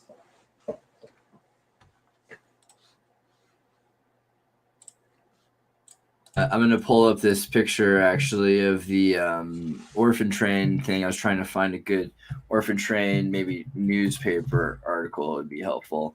But, very common at this time, and some of you have seen this already, wanted homes for children. So it's not just that they were, taking people's kids. Like it was when they took them, they took so many kids, they actually had to put them places. Yeah. And I think that's kind of weird. Like we're told this kind of different narrative, really, but we're seeing it more and more, how many foundlings there were and how many sterile adults there were. That's another side of it. That's kind of interesting. How many people couldn't have kids and they had farms and they needed kids. So they would have a train stop in their town and drop off, and you pick up a bunch of kids and bring them back to your house. Yeah. Super interesting actual part of my life that I can share about that is when I was doing my ancestry, I found out that my great grandfather on my mother's side had 12 kids, and my mother had no clue. She'd never heard of that. Whoa. She never knew that. And when we went through some of the census information, she's just like, this can't be real or it's not the same person. And so funny you bring that up because they had an absolutely massive farm in northern Georgia, and they lost like 4 kids. And it makes me think that, this could have easily been one of those scenarios, 12 kids, this time period, huge farm, post a period where most plantation owners were Moorish men, and the farm as we know it is not exactly what is described to. The whole idea of the plantation is not at all the narrative that's portrayed. Anyway, so that concept has popped through my mind more than once that, perhaps they just adopted these kids. That's kind of what my mom was like. There's no way that they had 12 kids. He had 12 kids and he was in his 30s. Like, that's not even possible. It's either the census information's wrong or the train stopped in the town. I think that's a more common narrative than we think. Again, this goes with the gritty. 250,000 homeless and poverty-stricken children, thousands who've been living in the streets of New York City, given a Bible and a new set of clothes, loaded on rail cars, and transported west on the trains to be taken in by families who promise to care for them. So, I mean, people go to New York, the kids disappear, and then there's now people living all over the country. Places. Like we talked about with the gridding system of basically the whole, flyover states from the Rocky Mountains east. And for anyone that doesn't know what I'm talking about, just go on Google Earth and just look at the eastern part of America, the plains. It's all agriculture, and it's perfectly divided segmentations of land that are. It's unprovable to know how old they are, but you can see some of the scarring of the river basins, right? Those electro types of scarring, spacing the actual name of what it is. But have you seen that before? Do you know what I'm talking about, Andreas? Yeah, the kind of Martian river scarring that shows that it's been used for hydroelectric it could actually just be like natural flows. There's all kinds of excuses for it. But a lot of the time, like you look at like the American River in California, and it's natural now, but at one point what happened was they blew up places, and so the water now has to change the path that's been made by it changing. It could have been from earthquakes but it wasn't. That was from explosions and from the gold rush. So I mean, but then it leaves us is that what you're I'm in my opinion that the gridding came before this type of electrical scarring that created a lot of these massive river basins, mostly like Panhandle, Texas, more towards New Mexico. You can see it clear as day. More of the desert areas, you can see it too, closer to Utah. But you can see the grid is pre this scarring. And I think this, again, ties in with the narrative of repopulating these plains states. And this agricultural boom essentially was organized and on a scale that cannot be described other than otherworldly. I don't even know if that's the right word for it, but it's certainly not something that we're capable of in the paradigm that we live in today. Let me really quickly look at this, and then we'll go to your slide. I just wanted to quickly check on this article on infertility in 1909. And there's a number of cited sources, but it really is it's interesting because you start noticing that this is when, I guess, the early 20th century, late 1800s, male infertility studies start happening a lot. Also female ones. I just mean to say though that here's a record of the male ones, but that's a lot of male and infertility studies happening at once. What's going on? How come there's that many studies going on that they have male ones and female ones, and there's so many different people working on it, and it wasn't like that in the 1600s. All of a sudden, we've got this really big push to find out why so many people are unable to have kids. And yet the answers are still kind of fuzzy. Yeah. What do you think? What's your personal opinion? Do you feel like this is, again, eugenics or? Yeah, I do. I mean, well, you look at the different diseases that people had, and then they told you that they had to get vaccinated because those were the diseases that were going to stop you from having kids. So same narrative of today, right? Yeah, well, it's the beginning of it probably, or maybe it goes back further. But you've got mumps. You've got mumps is one that if kids get mumps, then they can't have kids maybe after 13 or something. Like I've heard that was really that was in Postman. I'm sorry, I think it's second reference to that. But I'm glad you said it because that ties in with the orphans too, because the post service was delivering babies for like 20 plus years. Openly. Well, they still delivered bees. Yeah, gosh, that postman thing is super interesting. Just the post service in general, right? And the buildings that they occupied, in the late 1800s. It's like, what's really going on here? Totally. Well, I mean, again, so I guess now we can look at this Rich Fathers of Nameless Kids article, or whatever it is from the daybook. An Adless newspaper. Oh, okay. So Adless was the guy who, what's that called? Life with Father. His father, I think. Adless. He had Really? his own. Yeah. What a funny relation. Yeah, Rich Fathers of Nameless Kids sought in baby farm probe. Blah, blah, blah. State investigator hurries to Springfield with a report on baby farming, promises sensational exposure. Oak Park case in court. Again, Oak Park. This is probably the 6th or 7th baby farm I've come across that's been related to a park with the name Oak. So that's interesting and weird, considering I've done a lot of breakdowns about Hercules and the oak tree and Jupiter. So that's a red flag. And what parks are, for the most part. I mean, they are snatch and grab places, and generally parks are part of covering old mountain complexes. I mean, I'm not saying every park is like that, but I would say a golf course named Oak or a park named Oak, something is something to pay attention to.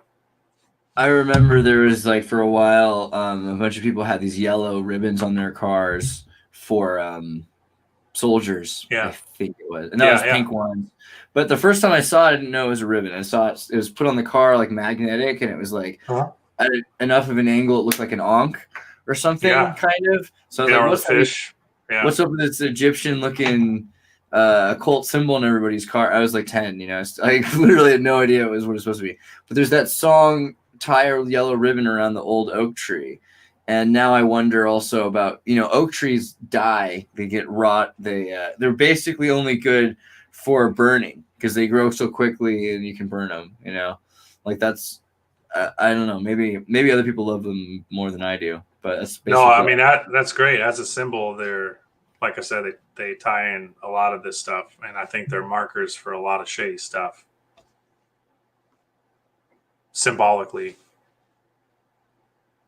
Anyways, it is believed some of these farmers are working in league with shady doctors who attend unmarried mothers. Again, the unmarried mothers thing to me is a cover-up. It is known that the keepers of these farms shake down mothers. So I think this ties in with what we were alluding to earlier about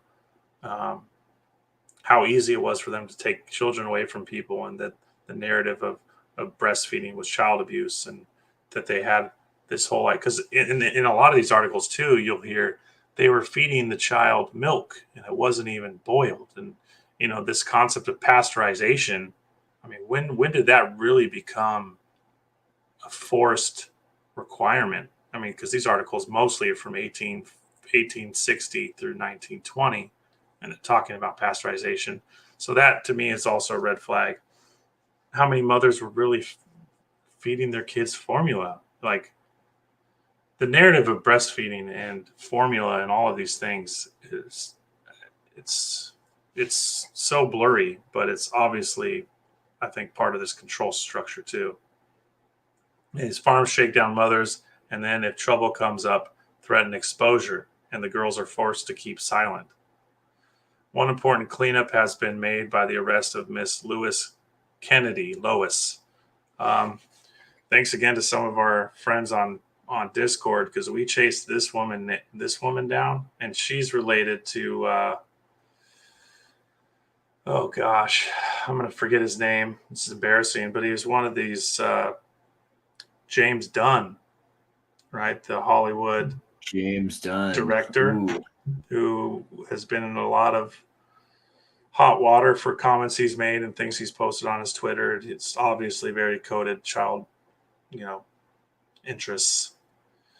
Anyways, this Lois Kennedy, she is a Kennedy, and she is related to the Gunn family. And it is, that's why I'm sharing this one, because the names,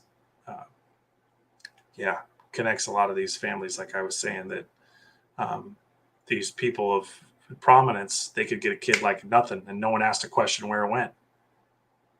I mean, And also, yeah, this religious thing is interesting, religious objection, because so much of this is people say, they're like, oh, well, people cared if they were married or not. It's like, wait, like the Catholic Church kind of forced people to get married for about 500 years, maybe. Like, but it's only if you count the last 100 years. And at the time, we were talking about 100 years prior. So, yeah. I mean, it's really, you're saying that for a very short, granted, a couple generations or 4 generations or something like that, there's marriage is a big deal to some of these people, but not to all of them. And, like the different cultures all of a sudden not having support networks, like other than to just give your baby to the Catholic nuns or the nurses or the hospital or the community center. I mean, it just seems a little beyond the pale, but maybe. Yeah. I don't buy it either. I mean, again, you have to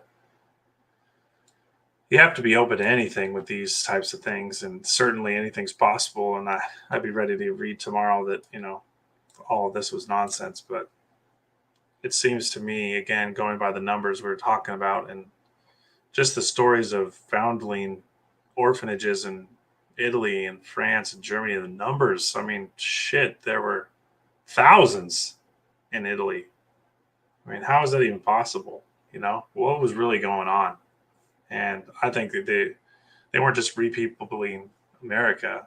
Again, it just ties in with the reset. That they were these underground networks has to be the only other explanation, or that the places that weren't part of this targeted system. I don't know. I mean, what's your take on it? Well, okay. Another weird thing that it makes me think, the Catholic Church has always been so against abortion. And even now, so when we're talking about, is Planned Parenthood, stem cells, is that being used by the Catholic Church? Even when it comes to their genetic research, they deviate from using that kind of thing. You'll still use stem cell from umbilical cord and things in their research. But so that gives you kind of an idea ideologically how they feel. Whereas, a lot of other people are totally okay with it. And so that's kind of an interesting thing to consider about it. Like the Talmudic law is not the same as all Jewish law. So for the most part, Jews are supposed to be against it too, but there's like a sect that's okay with it. But for the most part, yeah, that was part of the whole trauma of World War II, that now the Torah Jew is because they're lumped as all Jews, that it's like it's frowned upon to even say that the Talmud is not at all what the majority of us are interested in or have anything to do with. If you can get a real, I don't even know what real means anymore, but that's the thing. You can get there. I've grown up with plenty of Jews, and not a single one of them spoke kindly of the Talmud. And they just said that because of history, that you just don't speak unkindly of anyone that's just Jew, that calls himself a Jew, which is insanity to me. But there's also ways of looking at the Talmud that are kind of like outside of the paradigm of what we're looking at it to say. It's talking more about how you treat everyone as you're an Ubermensch, essentially. The Talmud's this Ubermensch manual, and you've got farm hands that are animals, but you treat them better than you would treat than a normal person would treat their farm animals, as far as you think you are. You've got this rigorous rule that you're following. So it starts you off on a pretty ideologically disassociated from humanity path, where you're saying that humans are in different grades already, and that you're at this like peak apex, superhuman level, God's chosen master race. Absolutely. That's the specific side of it, Yeah, and as a big studier of the Old Testament, this just ties in so much with Moses, the Ten Commandments, the concepts of laws given to us by gods, and Jehovah. I mean, following rules that you're supposed to follow, but they come out of the book of Ptahhotep's divine maxims, and they're only like a quarter of them, or just a little less than a quarter of them. Yeah. So it's really weird, like that's supposed to be a full religion, but then all of society's laws are based on the 7 Noahide laws. But babies being allowed to be taken or treated differently, like for stem cell research and for abortion and everything. Like even the Catholic Church would take kids and teach them in college and like to put needles through the condoms of their dorm mates and stuff to give their dorm mates sperm a fighting chance, you know. And Yeah, I've so heard you say that before, and that's mind blowing to me. yeah, so it changes my understanding a bit about like stem cell research and Planned Parenthood, because I still have to figure out where it fits in their relationship if they're so gung ho about socially, saying. I mean, even there's infrastructure for it. Like people are still there's Planned Parenthood's getting money. You can follow the money, but they're socially still saying everyone should have as many babies as possible. So Yeah, I mean, again, eugenics and Planned Parenthood, and this takes us again back to what we were talking about earlier with the vaccines and forced sterilization. I mean, that's happening right now with who, Mr. Gates. His father had this stuff down to a science, and it just makes me think more and more that you have the same power structure basically running the same. I wouldn't even call it an experiment. It's not experiments anymore. I mean, I Bill like Gates, Baby Farm. Baby Farm. It's like the America Shore to Shore is a baby farm. That sounds about right. 100%. I mean, I think that's why I wanted to start with that article, because I think that kind of is probably the main piece to focus on, because it really, like we've said, the idea again of migrations and immigrants, I think that is a completely misused term that needs that alone just needs a lot of investigation, because so much of that historical narrative in that time frame is complete hogwash nonsense that can have all the kinds of holes poked through it. But at the same time, you're having these absolute massive migrations, at least on paper, Ellis Island. And I remember going to New York and, being fed all that bullshit about all of that. And look at all the names and flip through the book and blah, blah, blah, blah, blah. And it's like the peopling of America was 90% of this, I believe, orphan train. It's what I'm feeling, just because, again, of the things I brought up, how And much stuff. and we've Yeah. seen the people in Russia, like that link. It's interesting because Canada has an article similarly, and I don't remember where it is now, but it showed similarly how many babies were being brought from Russia to Yeah. America. Yeah. So the fact that they're bringing babies from Canada and America to Russia and Britain to Russia, and then Australia also, but they're also bringing babies from Russia to America and Canada. So they're just shifting people around a lot. Yeah. Absolutely. Yeah. Yeah. It is. I think, again, I keep going back to the inversions of everything, that where you're from, the language you speak, the people you worship, that inside of this time frame, these revisionist history things that we touch on so much with Tartarian, etc., they all tie in together.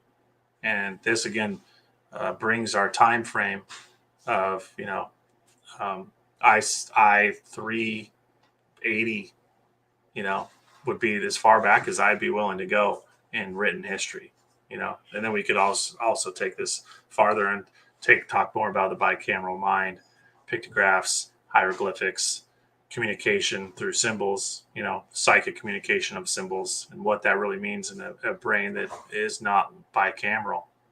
And just the story of Gilgamesh and these ancient stories, where how they're actually presenting the narrative is like they're downloading the information while they're telling the story. And it's just incredible. And the Tower of Babel and how all these things relate to each other is really interesting as well.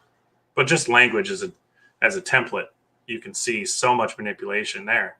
And how far back can we take that? It kind of gets depressing, because you keep finding the same method of control, which is almost always a direct inversion of what its aboriginal form was, in my opinion.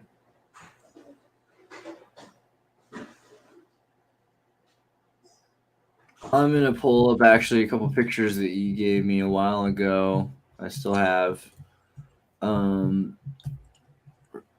way back. Let's see here. This guy. So I like this, when you're talking about history at that period and what we have. Well, we know that it starts with records of a high society, high civilization that's fallen apart. And Yeah. that's basically where it starts. And it's very much like the what's that Cowboy Bebop, where like the internet has been destroyed, and like, well, we don't really know what happened before the internet, but when it crashed. Yeah, you can see this. It's like the same narrative. You can Yeah. see the same base for it all. Yeah, I mean, the opening of the Old Testament, as you're dealing with a pretty incredibly magically strong, rich, diverse, advanced civilization. It's like, how do we just take this massive jump and then it's all being destroyed? The idea of the vengeful God, and relating that again to so much of my astrological work and Jupiter and Saturn, and why it's so relative that we're talking about this stuff right now. We're moving into an absolutely energetically rich but also confusing time, and it ties right in with biblical history. Yeah, and you can see these, in my opinion, are devices to amplify your psychic ability, and that language, Hebraic especially, the way they leave, constants and all of these things, the ideas of quantum language and what that really means, and how language has completely devolved from this period of time, right? In the Tower of Babel, whether or not that was a real thing, doesn't matter. It's just the allegory of whatever the separation of people and language, right? This is a control mechanism. And we're still under that today. And you can see that it's been happening more and more. We've talked about the Bolsheviks, and you can see this with like every language, Ogham, the Celtic calendars. It's like, Yeah, and what was that guy, Alexander Dugan? oh The yeah,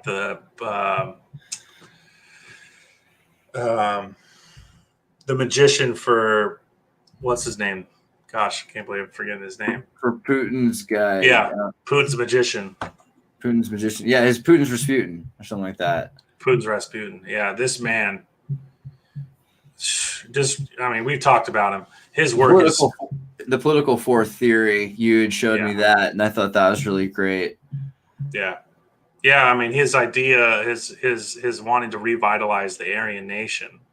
What does that mean to this guy, right?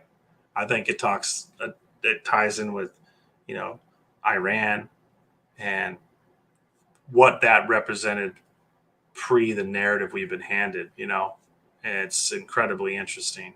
And he is a outspoken hater of Donald Trump. He wants him hung from the gallows. So it's interesting when you think that Putin, this guy's opinion weighs more than anybody's to Putin. And his geopolitical mindset is a interesting one, to say the least. Why don't you explain a little bit of some of that stuff, at least your opinion of it? So Eurasianism is sort of if you think of Reconstructionism in America after the Civil War, Eurasianism is the Bolshevik version. They have like this period where they've destroyed civilization, they've taken down all the cities, they've burned everything. It's just like it was in the South. All of it's gone. But then they're thinking that they should put it back together with people that they've brought on trains, usually from other places, usually in Southeast Asia. And when they get into further Russia, part of the ideological campaign is Eurasianism. And Eurasianism was that, Russia is not part of Europe. It's not part of Asia. It's really its own thing. But the only way to do that is to take away Russia, has to take away, Asia and Europe. And, at least part of it. And to do that, it has to be inclusive in those concepts at the same time, which means that, that they're part of the thing. but they're not at all necessarily obliged to be part of the thing. And it's a political maneuver that allowed them to be, whatever you say, but remember, I still have to deal with them, but never. So it's very like two-faced, but it didn't really work perfectly. And that's why China was like, no. And they kind of continue to take over more of Asia. And so Asia, or at least ideologically. And so Asia is going ideologically more like China than Russia at first. Now there's a Neo-Eurasian movement. And so Neo-Eurasian politics kind of is this idea that Russia has made Kazakhstan more historically. There's always been a relationship between nomadic Rus that were going on Scandinavian boats, and really that they control. If you look at the other thing is look at like a polar projection map for a second. Russia, can you see anyway, for the most part, Russia's, follows along this kind of thing that touches the America up to Western Europe, just far enough. And then this is China. So it's so much of the top of the world there that it poses itself to be the more valid European culture and the more valid Asian culture. That's a distinction I think people don't make, and it needs to be made, because that's the ethnic side of it that's kind of interesting or dangerous or provocative or whatever it is the idea that the Chinese state of the PRC was created by Han, who moved in, and that the Korean, Rus, and that the Chinese up in the north, the Manchurians in the west, and the Mandarins, each group were subjugated, like the Uyghurs up in the far west here. They were forced to become this other state. And so Russia, this is oppositional to what history teaches. History teaches that Russia invaded these places with trains in the last 100 years and put these people there. But if you look at the ethnic evidence, there really is a lot of ethnic evidence of people living there simultaneously farther back than 100 years ago. So that doesn't really work. So Russia does have kind of this legitimacy. Simultaneously, France in Western Europe is, in Spain and all of Europe is far closer to Africa. And so their contingency is that Western Europe is really African, which is what Western Europe has kind of insinuated with their ideological actions with the EU, with what do they call it, Franco-Africa. France is African. The way they say it is that Africa is French, but really it's the other way around. And I think that's Spain, even except for North Spain, South Spain we got a lot of influences from Africa. We don't understand what that means as Americans, I think, because Africa is not in the north the same as Africa in the south. Yeah, not at all. So looking at Morocco and all these different places where culture is very different than it is in the Congo. For sure. People the Berbers and the Basque But that they probably have legitimacy over Europe, and I think Europe acknowledges this. The German families, the black nobility, even absolutely. So, and it doesn't really end up being a skin color thing, because at the end of the day, if you have any blue-eyed DNA in you after generations, it can become the recessive gene. You can breed to be blonde, blue-eyed people, and absolutely. But vice versa, you can instantaneously change someone's skin color. So, like with another generation. So it's not. It ends up being not what we're told. Yeah, not nearly at all. I mean, if you've seen you saw the Rammstein music video about Germany. Yeah. Yeah. And you touched on France too, and this goes back to America, and you've seen a lot of my concepts of what the Q Celts and the P Celts, and just that idea as a linguistic tie. And man, that makes France really, really juicy, because the Susquehanna talk about the only salvation or a chance they had to fight off this evil purge was the French. And the depictions that I come across, they're all Moors. So all the French in America were Moors that were helping this Q Celtic Aboriginal. And again, the roots of Berber Basque, you have that same linguistic root. I mean, it's incredibly interesting. And going back to what you just said here, I believe the exact same thing, that Western Europe was at its root, Moorish. I hate using that word, but darker skin. I definitely think that there's multiple races existing at the same time. The Visigoths and the Cordoba Caliphate are interacting, and so that's one of the reasons why the French have not extremely necessarily one way or the other, because people are mixed. They're xenophiles. They're explorers. Absolutely. They don't just want to see nature. They want to have sex with nature. They want to go out and be like as close to something different as possible. They're not afraid. Like otherwise they wouldn't get on the boat. So just psychologically it makes sense that they would be they wouldn't be opposed to what they're seeing. And then there are people like that who have been conscripted and forced on boats, and then they get places that they're like, why aren't you like me? And they kill you. That's a very specific mission, Yeah, it's amazing how it being your choice has such an effect on the methodology to it all. Yeah, it's very interesting.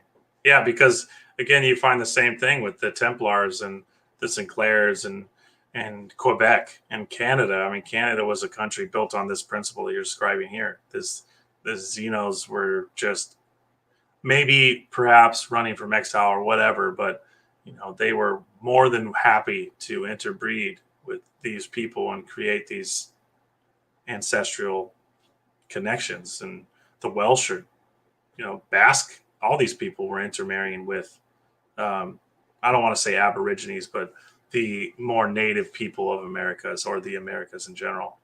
Peruvian too, as man, the history of Brazil and South America has been completely just whitewashed, because boy, it was not that at all. Again, as we go back to the Tartary concept, all people welcome and working together as one.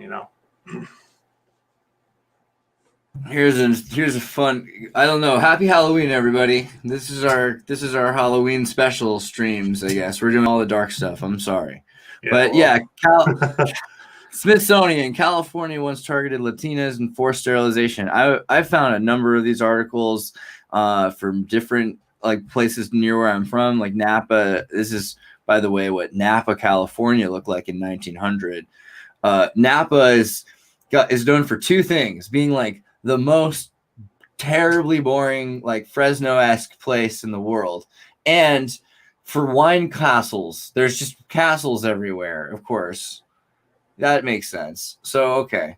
But yeah, a lot of poverty and a lot of wealth, but they have a number of the people who lived at this time were sterilized. They were injected with things. I've seen a lot of ones about Basques, but the Latinas, of course, they were making sure that they couldn't have kids, and they didn't tell them that they were doing this. And they were pretty quick to make sure that people did not have children at the rates that they were before that. So you've got people that were having 12 kids go down to 1 kid or no kids at all. Or if they had a kid, they'd sterilize them. They come through the hospital, they'd sterilize them for sure.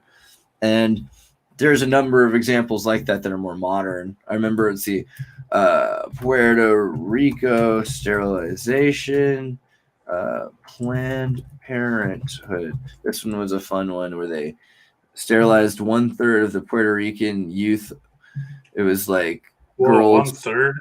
Yeah, Shit. At least the entire population of at least this area. Maybe it might be Grizzly population is a place, but they took out basically any woman who went through there, and it was nuts. Like they went and made sure that nobody was having babies, and anybody who had a baby was sterilized. Other people were given pills that made them sterile over a period of a year, or if you take it for like 6 months, it didn't, you wouldn't have. Yeah, and then they were giving forced hysterectomies to people. It was just super insanity.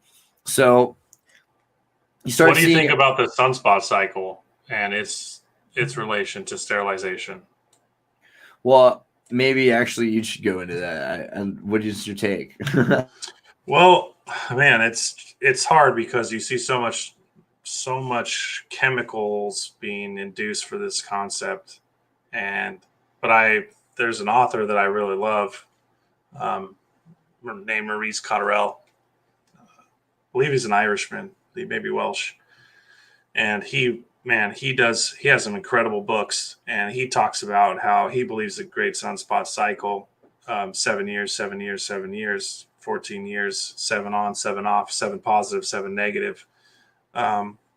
Obviously those cycles have a much larger sequence, but that's his main sequence is 7 years positive, 7 years negative, that you hit these minimums and maximums where the entire globe, or at least an entire chunk of a hemisphere, becomes completely sterile.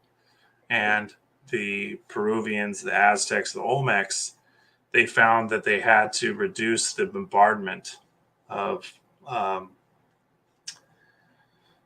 going to forget the name, UV rays, and that some of these temples, these fertility temples, were designed to completely block these rays so that they could still have babies. So these women, it's either that they would live in the temple for the entire pregnancy, or that it was underground. And I want to say that I think that a lot of these underground cultures may have gone underground because they knew of these sunspot cycles.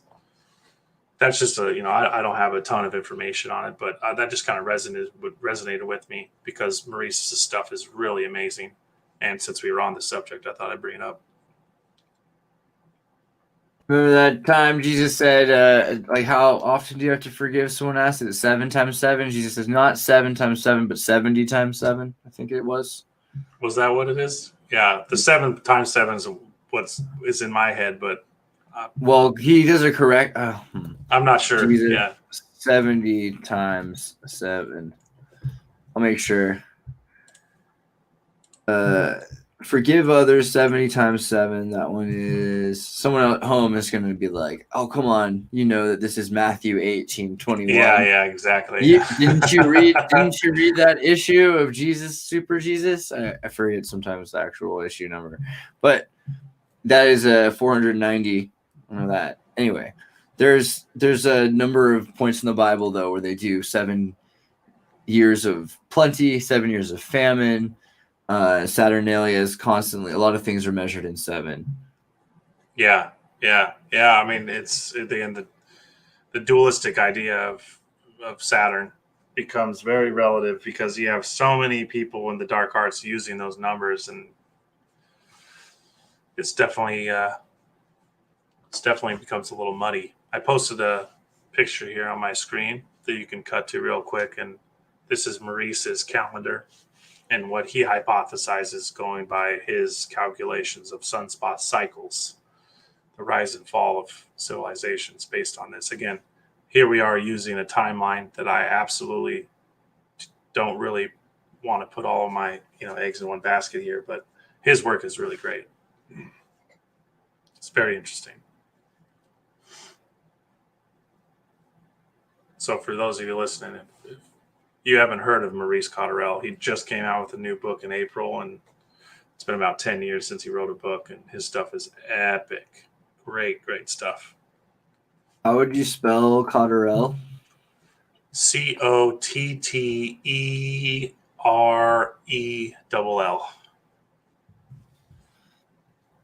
So yeah. I like that I can do this thing where I put the word as a banner on the screen. Oh, yeah, I like the banner. The baby farm banner is depressing, but hey. Oh, yeah, I was going to change it. See? That's what I'm saying. It was time for something new. It's going to be a powerful month for sure. So I'm sure a lot of people out there listening are already feeling it.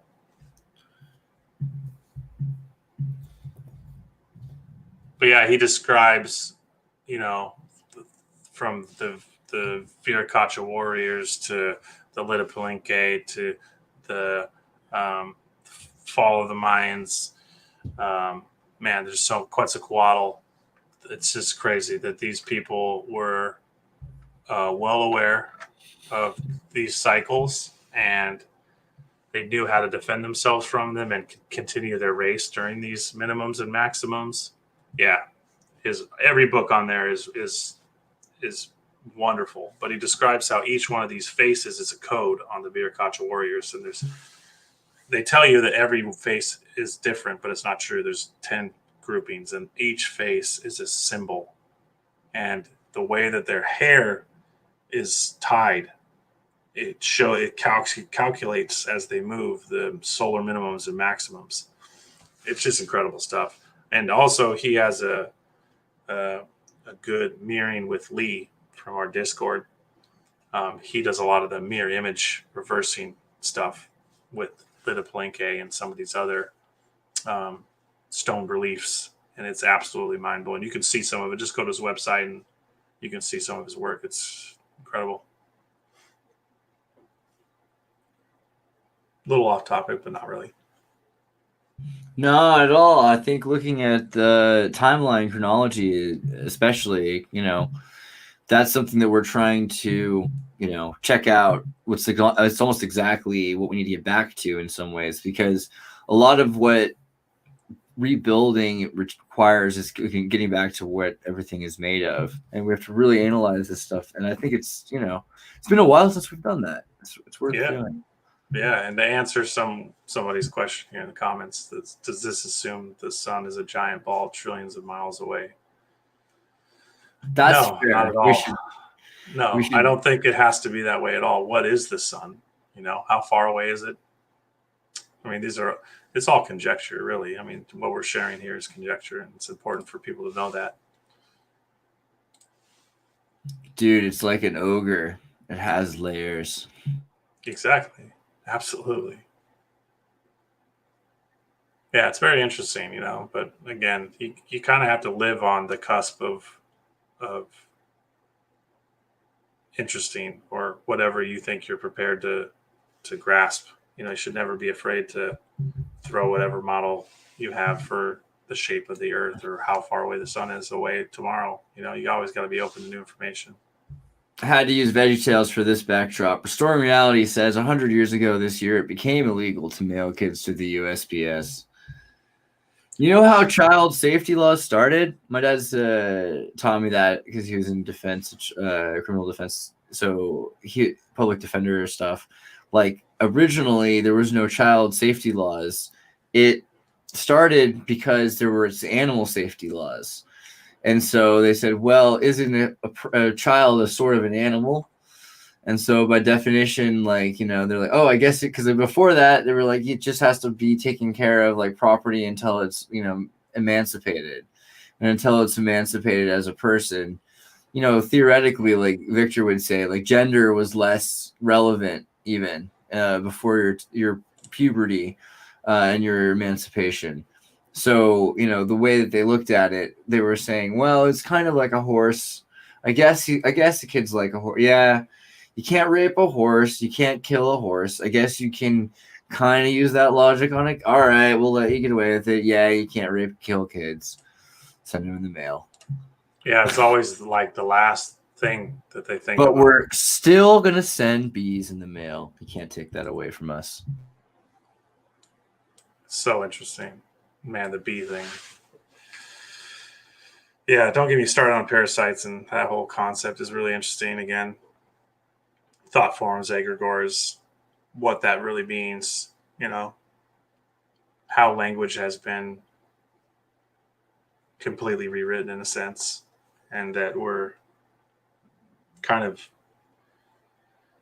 keeping ourselves in this lower state, just by how we interact with the people around us and how we communicate, like I said in the beginning, the idea of what hieroglyphs and glyphs in general and pictographs and all of these things and how they work in the brain is very interesting, and how people. What I find really ironic is the exact YouTuber I expected to know the Bible reference did. That was pretty good. Nice. And I was wrong about it being Daniel. It was Joseph. Close enough. But yeah, I mean, again, so interesting. Take of it what you will, but that takes us back to the 777s and the 28-day cycle. And man, this ties in so many things. Celtic lunar calendar, blah, blah, blah, blah. It's really interesting. I'm not saying that any of this has to revolve around there actually being a ball floating through space. I mean, your paradigm needs to be, you know, Can like you water. zoom? Can you zoom in a bit on that? No, maybe. My God, Yeah. try Control Plus, or yeah, there you go. There's always a button these days. Beautiful. How our 28-day spinning sun regulates fertility in females. Right to the point. The hard-hitting stuff that we hit on. Yeah, and this is what I was referencing. So this is perfect. He describes that these polymer buildings, that not only were they designed this way for structural integrity and to outlast, centuries, that they were integral for blocking these high points in sunspot activity where the ultraviolet spectrum was at such a high level it was aborted fetuses. They were aware of this. It's very interesting. This also ties in with please get started on parasites. I know. I think we'll have to probably try to do that one another time because, man, we could just start in right on the egregore stuff and go into society and just everything about dualism, politics, segregation. Well, let's concrete fertility and magnetism. I think that's the really important one. And what we could probably get a little bit of parasite as we end out of that, and I think we'll be good. Okay, yeah. So, I mean, like we've already been discussing, really, the spinning sun, like I said, it doesn't have to be the paradigm you're given by NASA or whomever you want to, I'm Earth shape agnostic, and same with the distance of these, whatever they are, this 3D reality is so interesting. I won't even begin to try to tell anyone that they're wrong about whatever their opinions are of it. But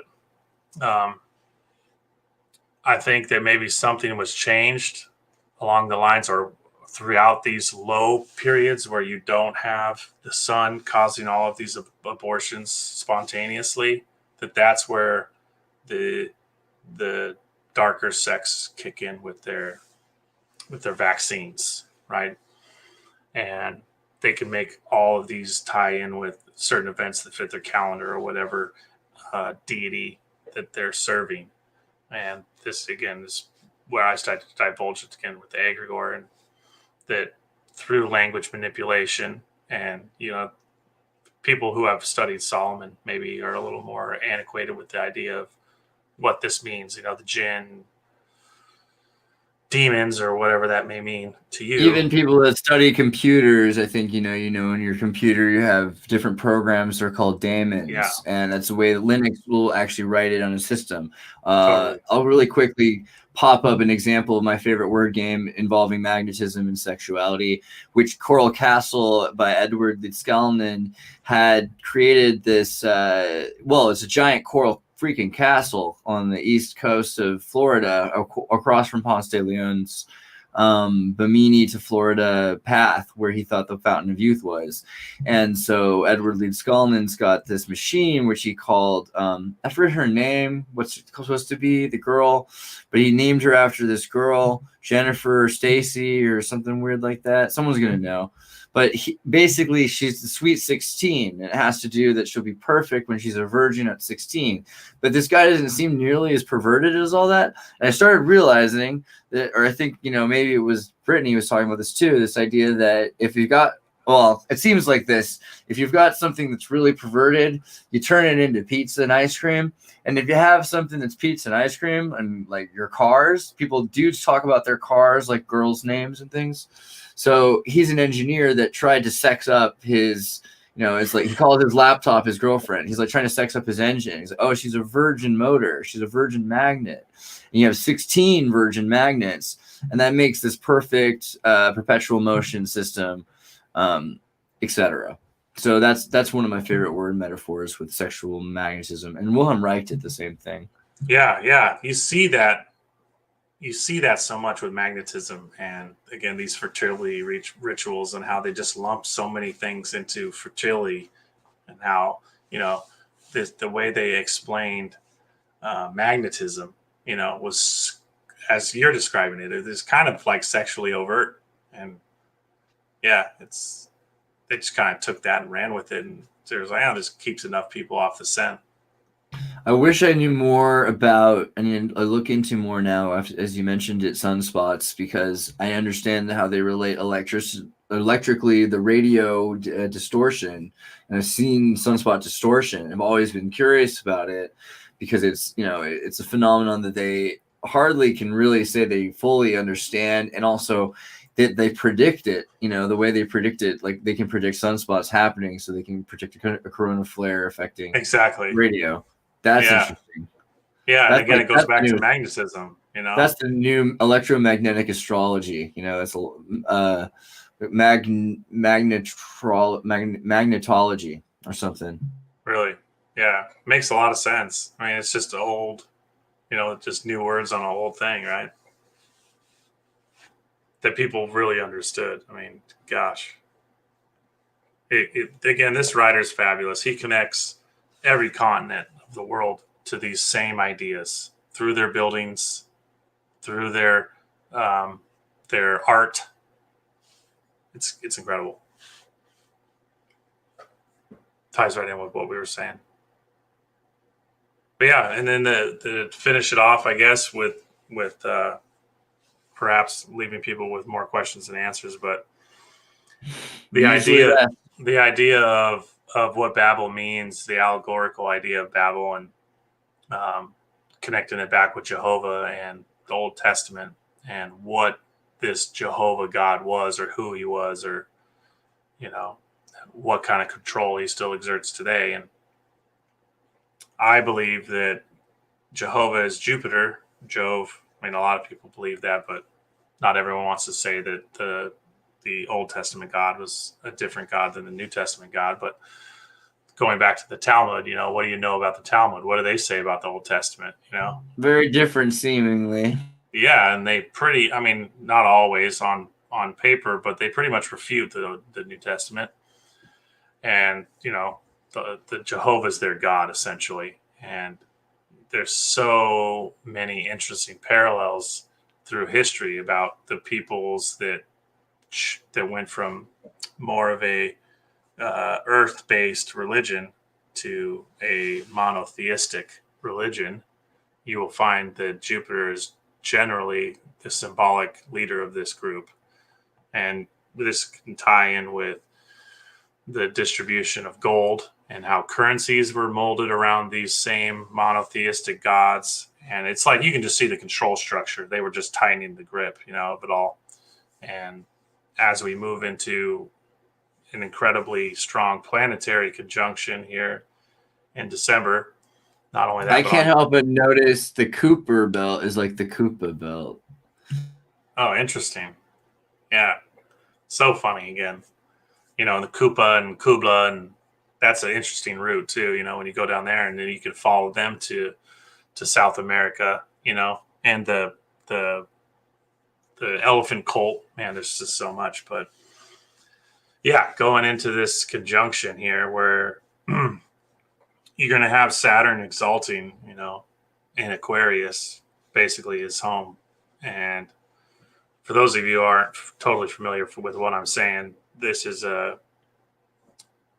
conjunction that's been mapped in almost all of these ancient temples. The causeway of the Pyramid of the Sun in Mexico maps the conjunction perfectly. And a lot of these causeways that don't go north or south or east or west, that don't really have any set trajectory, I can almost guarantee you they're mapping these conjunctions.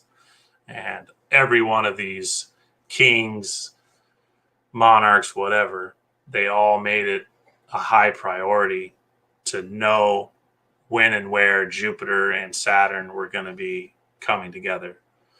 Now, what that really means, do I really believe they're planetary bodies in space or whatever? I don't really know what to make of it, except that it's some kind of energetic shift. And as they move within each other, as they get within 5 degrees, they call it going to war, and then as they're within, a degree of each other, that's when they're conjoined.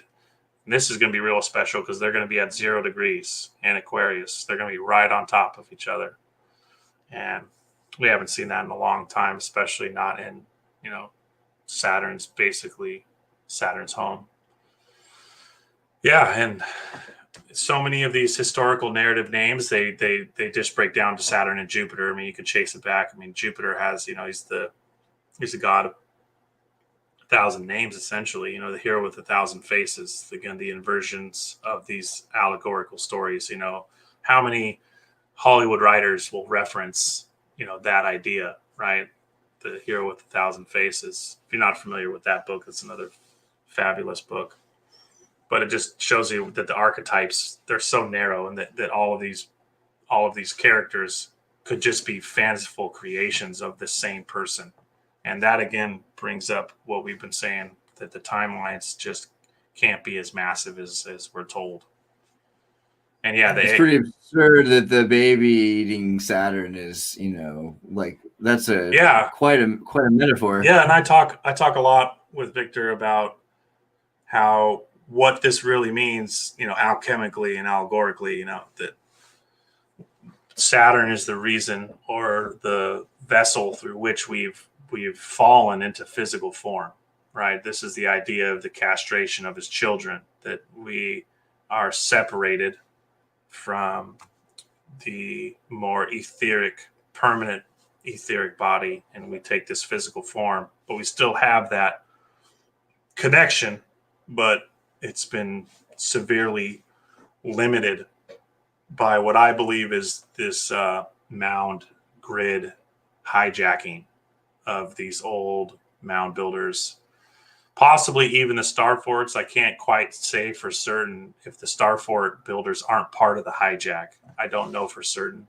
I feel like they aren't, because the true star forts, they're not massive and they're not meant to hold a bunch of people. And that's where you really start to see the egregoric group thought become a real problem. Again, that's where the language is changing, and the ideas of race and the stuff we've been talking about throughout the show. So if we're looking at through the last of you guys' questions, I feel like the one I liked the most was parasites. Is there anything that you wanted to comment on the comment section? Oh, man. Yeah, I definitely want to get into that, but I mean, that in itself is a whole show. Yeah. Again, this goes with the idea of what an egregore is. My concept of perhaps the parasite mind being, you know, insect, hive related, queen bee. This could be a hijacking from a fungus. This could be so many things, like we've touched on lightly, you know. The puddle theory. There are a lot of really good ideas out there. Metasites. I'm not quite sure what he means by that, but like metaphysical sites, maybe. Yeah, absolutely. There you go, for sure. Yeah, I think it's what it is. I don't think it's an actual giant queen bee that's living underground that's somehow infected everything. I think I would say interdimensional, if I had to guess. But it does relate directly with what I was saying about Jupiter and the descriptions of Jupiter and what he does and how he handles people that step out of line, and that it does relate to cosmic cycles, like you were saying, using that word. It comes back and back and back more and more to cycles. Yeah, I mean, dude, Echo the dolphin. Why is it always the same? It's always back to Echo. So it's 500-year cycles that the storm comes and they have to deal with the vortex queen. If you ever got that far into the game, that's the bad guy of the game. So it's pretty much the gnarliest vortex queen ever. And she's like a robot thing, and you have to time travel it back in time so it evolves into a nautiloid instead of killing everybody. But yeah, wow. The vortex queen is nuts. That's like the black monolith. Mm-hmm. Okay, and again, so David Plate, who did the I'm Sorry Cassandra series with 2001 and Kubrick, he's like the ABBA video guy. So So the source of the vortex drones, the queen is the mother creature from the hierarchy. She comes from, let me find it. Is it here somewhere? Oh man, hold on. Vortex queen. I just saw it yesterday. Wow, that's crazy. Yeah, the Kubrick stuff is amazing, you know. Here we go. All his movies really describe this parasite. The home world of the Vortex Queen is the third world of the star system Cassandra, located at the head of the constellation Pegasus. and there's like Wow. Dolphinius is there. Well, If you yeah, look at it, Pegasus, he carries the lightning for Jupiter, So super interesting. yeah. So I think that we did a pretty good poll in there, everybody. And we'll have to do more stuff on parasites, as you say. It's actually like a huge thing. It But I think is. that's basically where all this leads in terms of AI, augmented reality. Well, You there you got have me really thinking about this Echo the Dolphin stuff, though, man. The last time we talked, this is even it. more blowing my mind. I swear I'll get the episode out within the next week. It's freaky. It's amazing. I hope so. I'm excited. Yeah. Well, thanks again, man. I just feel blessed to be on here just to talk to you and just have dialogue and throw these crazy, weird ideas around. Oh, That's what dude. it's all about. Yeah, I definitely want to do this again as soon as possible. And we're gonna do another one with Pia Tormi soon, and we should just keep Love making it. stuff. When are you doing something with Victor again? Maybe another one soon? Oh, I have no idea. Yeah. Well, let's try to do Victor. something. Yeah, exactly. He's been doing a lot of stuff. Let's try to get something together soon because it's great. Yeah. And Yeah. I'm Thanks for definitely having me. Bruce Appreciate it. Targaryen, man. Thanks a lot. Yeah. Thanks, guys. Have a good night.